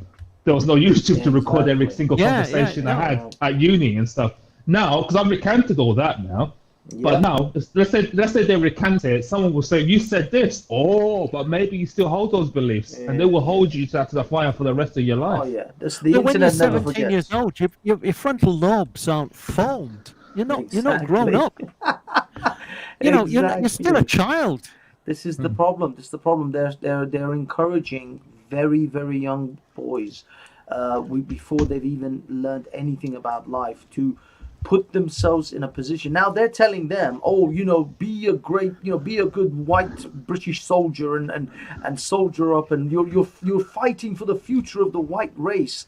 The rhetoric these guys are selling these children is that you're literally going to be wiped off the face of the planet, and so you are literally fighting for the survival of the white race, not accounting for the fact that the white race isn't going anywhere and it's perfectly fine. But because they sell them in this sort of fashion, in this heroic manner, they're telling them to come forward and expose themselves and expose their identity, even by their just mere face. These kids have no idea that 30 years from now, 20 years from now, these moments will come back to haunt them. The internet never forgets. The internet never forgives. The internet never goes. It's not going to go anywhere. Exactly. It will know where you are and who you are for eternity. And so these children is seriously. I'm not saying you want to be an ethno-nationalist and you want to believe in this rhetoric of the ethno-nationalist. Fine, but at least put yourself in a position in which you can recover from if you change your mind later in life. Yeah, exactly. I can't understand. I mean, there's something I can't understand with the parents. I mean, I can't. Just thinking about it from my point of view, if I was in that situation, my dad would have taken me aside and sort of said, "Look, he would have had a word with me. He wouldn't have." But the thing is that you have to realize these people do it. They're spending like 5-10 hours on streams every day or every week. Their parents are none the wiser. Exactly. And this stuff. is the thing. You think the parents actually actually know what these guys are doing online? I can guarantee you 90% of them don't have a clue what these kids are up to. They just think, are you on that stupid Call of Duty game again? Yeah, Mom, yeah. Fuck the brown people. Let's make another Nazi meme. So, the parents don't know. The parents think they're playing fucking Mario. Yeah. So this is the problem. The parents don't have a clue most of the time that these kids are what they're doing, what they're getting up to. And again, I'm not saying I can't. I shouldn't give a shit about these white, ethno-nationalists who would have me, floating away on a dinghy over to France in a heartbeat. So it's not like I should be Me beating too. my chest for what. Yeah, you as well, Akuma. But what I mean is, it's not yeah. like I should be beating my chest, worried to death about these kids. But as a human being and as a grown adult, I feel responsibility towards children, that I feel some level of responsibility to the message I give out, even on this channel. And this channel, I tell everyone without any sort of hesitation, it's a degenerate fucking place. It's not a place for children. Don't bring your kids to listen to me. Don't let your children listen to the shit I have to say, because I'm a fucking idiot. But at least I let them know, and this is all like humorous and fun, and it's mostly like we're just trying to crack some jokes, and occasionally maybe pass on a decent message. But I think those children, those young men who are setting out in their lives, have to recognize this is far more damaging to them than they possibly know, and in the future, what you do on the internet is going to be even more damaging to you than it is even now. Now they're digging out 10, 15-year-old bloody tweets and internet conversations even from worse, celebrities. even worse, they're picking up tweets that someone said when they were a 6-year-old. I think there was a YouTuber that had to apologize for a tweet they said when they were 6 years old. You see what I mean? And you think that's going to get better? There was a Conservative MP. There was a Conservative candidate in last December's election, and he was about two days before the election. It suddenly came out that he'd sort of tweeted something inadvisable or done something online, like 10 or 12 years, a long time before, and it just they just threw him out of the Conservative Party straight away. I know. And he didn't even know what bloody hit him, And that kind of policy doesn't help anyone, because you're just throwing someone to more radicalization. Because people change, people say stupid things when they're young. Exactly. But I suppose the problem is that especially the left now, when they're controlling all sorts of the cultural wars, they're going to say, okay, you said this, no forgiveness, bang. Once a Nazi, always a Nazi. But there's something else I don't understand. I thought that there was an age limit on YouTube, and I don't know whether this is true. Yeah, but people lie though. People will lie. People will lie. Well, number one, people I lie. understand. I don't know whether this is true, but somebody suggested to me that there's a 16-year-old who's getting involved in major beefs on live streams with other people. Now, surely that's not legal, is it? Well, the thing is, YouTube for the regular YouTube, not the kids version, is 13 age and above. So 13. A 13-year-old could sit at this and listen to this stream, technically. I didn't know that. I thought it was 18. I didn't know that. 13 for, I think, YouTube. There is a below 13 YouTube Kids, which is purely for kids. But I have to mark all my videos now not for children. It's automated now. I've just set it so that it just automatically sets YouTube saying that this is not for children. But it isn't for over 18s. There is another category that you can say that this is 18 plus.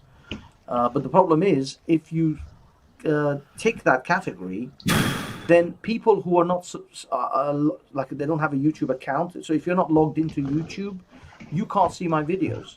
Only people who have logged into YouTube with an account can see my videos, which means you're reducing your audience down by thousands, literally less than half. Maybe 10% of your audience will be able to see your video, because a lot of people don't have an account. My brother doesn't have a YouTube account. He doesn't log in with his YouTube account, so he just roams the YouTube site, videos without a login account. And if your video has been marked for 18 plus, you won't be able to see it. So unfortunately, a lot of people won't do that. They won't tick their 18 plus sort of category, because they want their videos to be viewed by as many people as possible. I'm already getting throttled by YouTube anyway. I get fucked by YouTube all the time because they don't actually promote my videos, because I've been I'm sure this channel also has been given the scarlet letter of death. And so No, yeah. it's about it's not that, Banksy. I'll tell you what it is. It's regularity. If what they want you to do is they want you to be regular. If you are producing like day after day, week after week, not perhaps every day, but like let's say 3 or 4 times a week, then you will be promoted. If you're irregular, Yeah, there is, but generally there is actually an actual throttling as well by YouTube. If if even back in the day, before YouTube's sort of algorithms changed to make you basically become a workhorse, even if you produce, because animators, for example, animators can only produce maybe a video a month because it takes them forever to produce that one video. Now, when YouTube changed their algorithm, it killed it for those poor guys because they couldn't produce a video a day. But the algorithm can still be favorable to your particular video. You can still promote it, even if you're not producing that regular, that often. But if you're both in a situation like mine, where you talk about controversial stuff, which YouTube doesn't want to promote, plus you produce one video every 3-4 days, forget it, you're screwed. My concern is the transmission of ideas. If you have readily available websites where live streams where they're sort of saying that like Hitler was not such a bad guy, and that the Holocaust was, they come out with loads and loads of these sort of really crazy untruth, sort of like Nazi ideas, and they get normalized. That's people hang around. Let's not mention any sites or any individuals, but people hang around with, and there's like casual anti-Semitism. There is casual sort of Nazism. Let's not mention any sites or mention anybody. We're speaking generally here, right? Sure. That's what worries me. That young people go onto one of those sites where anti-Semitism is just thrown out. You sort of said that there's some Telegram sites, is it, where Telegram, that are just flagrantly, openly Nazi, openly anti-Semitic. Now, if you get a young, impressionable mind that doesn't know any differently, and they suddenly sort of become acclimatized to this, and they think it's normal to be, anti-Semitic. This is what I was saying to. I think if you guys saw the Ricky Doolan interview.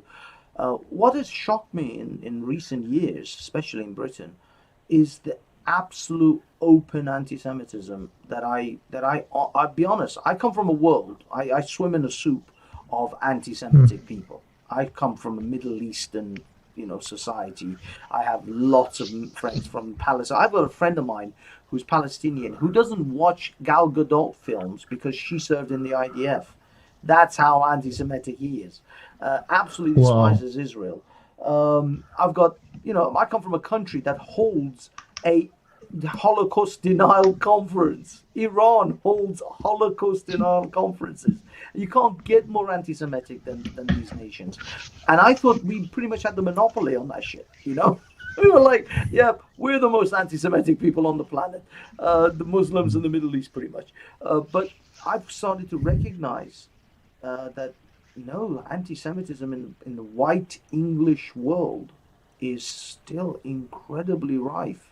I don't think so. I would dispute that.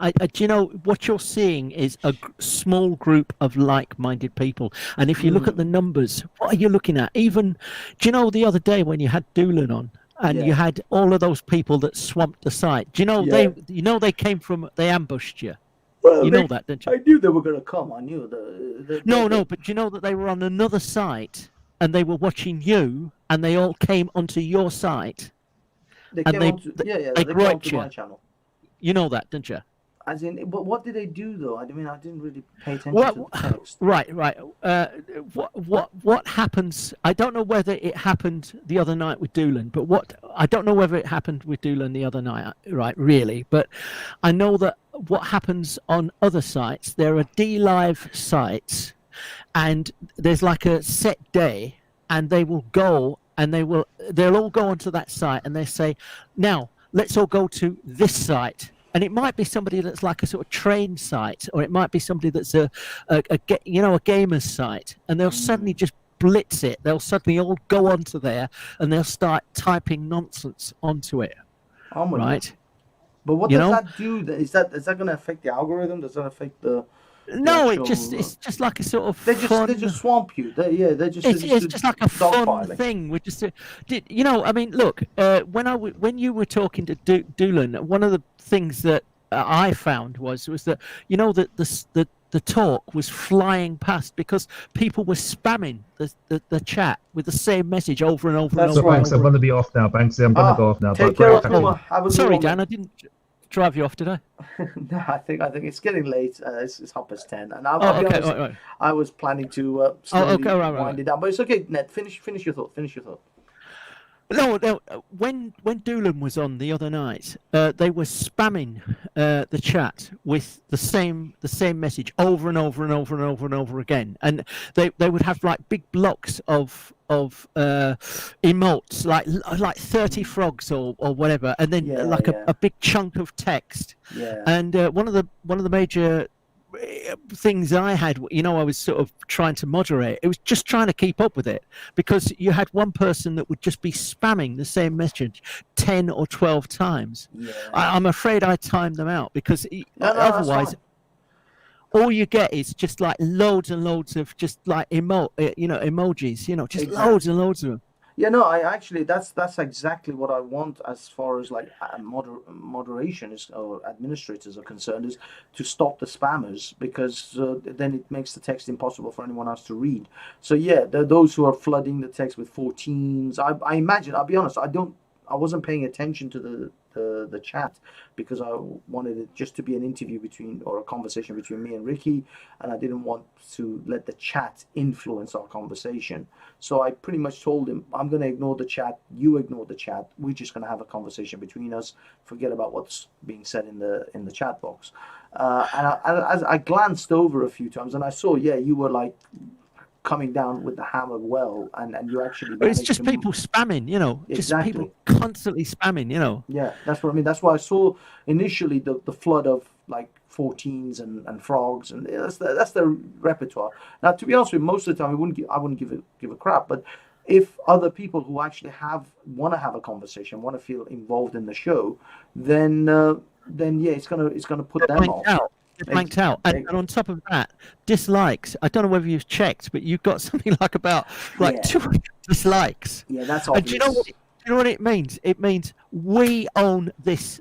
We own this chat. We own those dislikes. We own those likes. You know. Yeah, but the funny thing is, what they don't realize is whether you like or dislike, it still actually promotes the channel, because the algorithm sees that there is a lot of activity on that channel, on that particular video.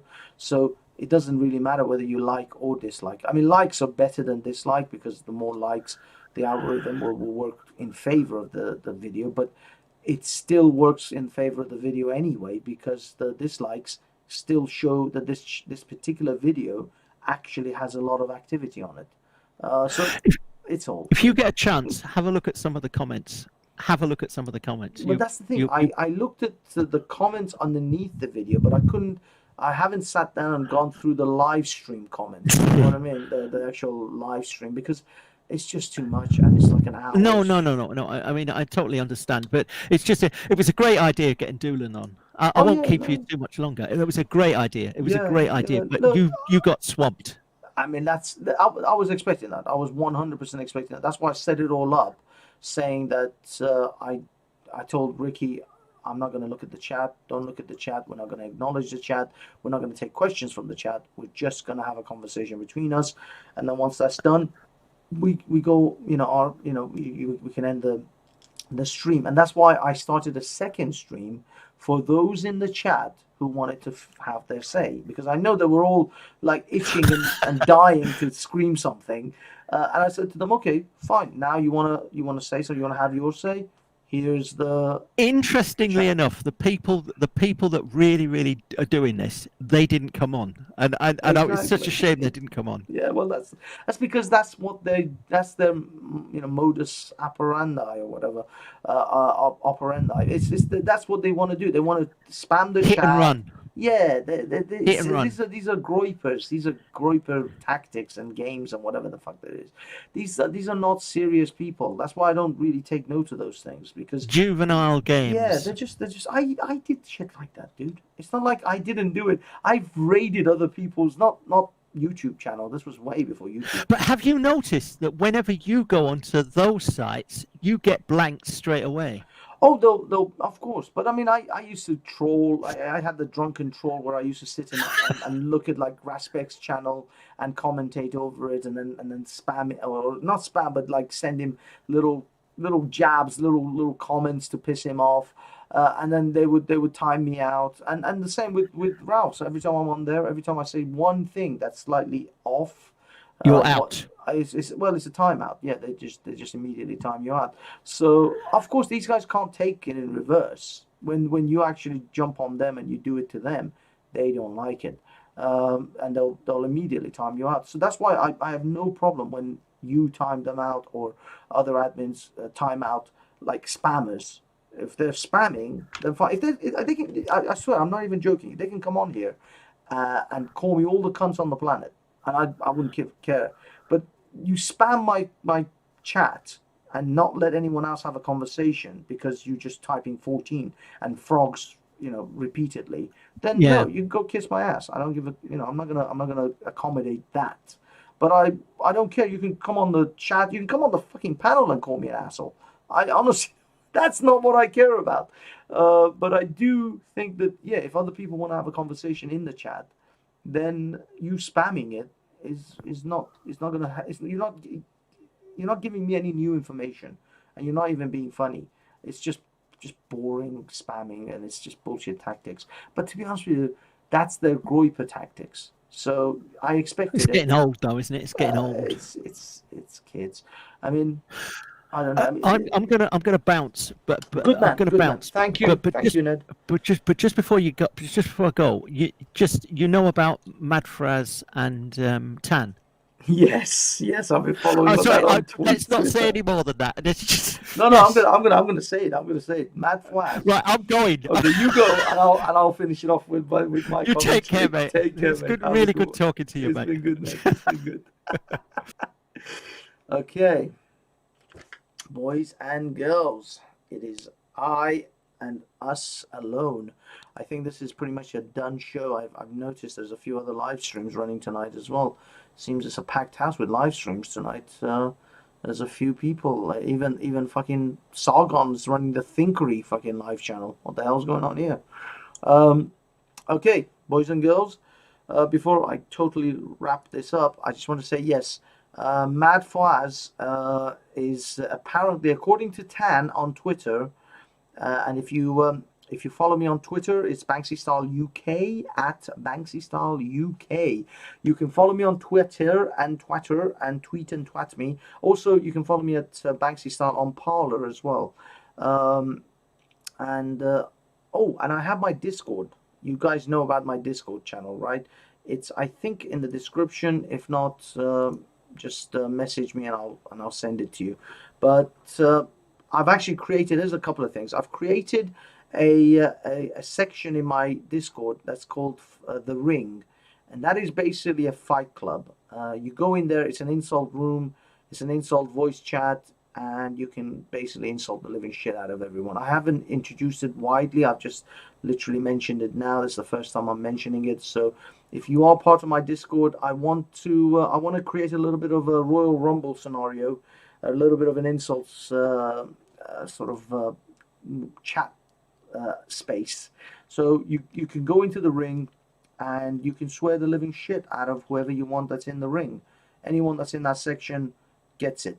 Whatever you want. You call them whatever the hell you want, they call you whatever the hell you want. We try not to insult, we try not to use kids because kids are basically out of what do you call it, terms and conditions.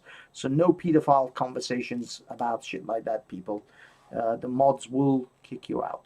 But if you want to have a little bit of an insult, fight with someone, feel free. Go to my Discord channel, go to the ring, and have it out. as far as Mad Fires is apparently Lucy Brown, according to Tan, using a voice changer, and Mad Fires is now being pursued by Tan on Twitter.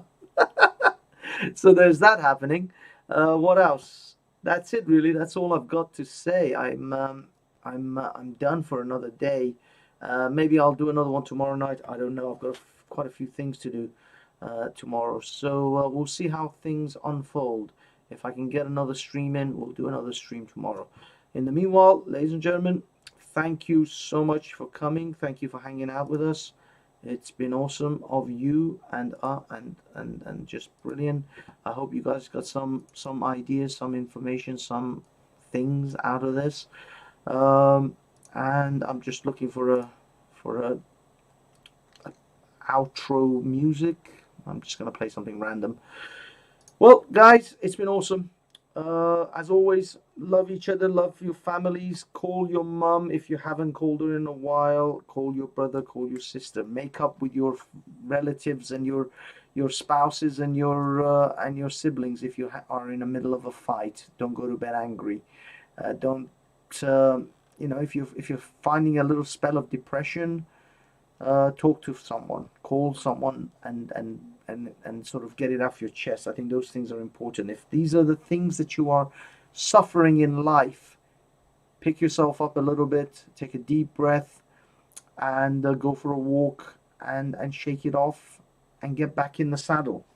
And in the meanwhile, have yourself a wonderful evening and tickle your ass with a feather. Peace.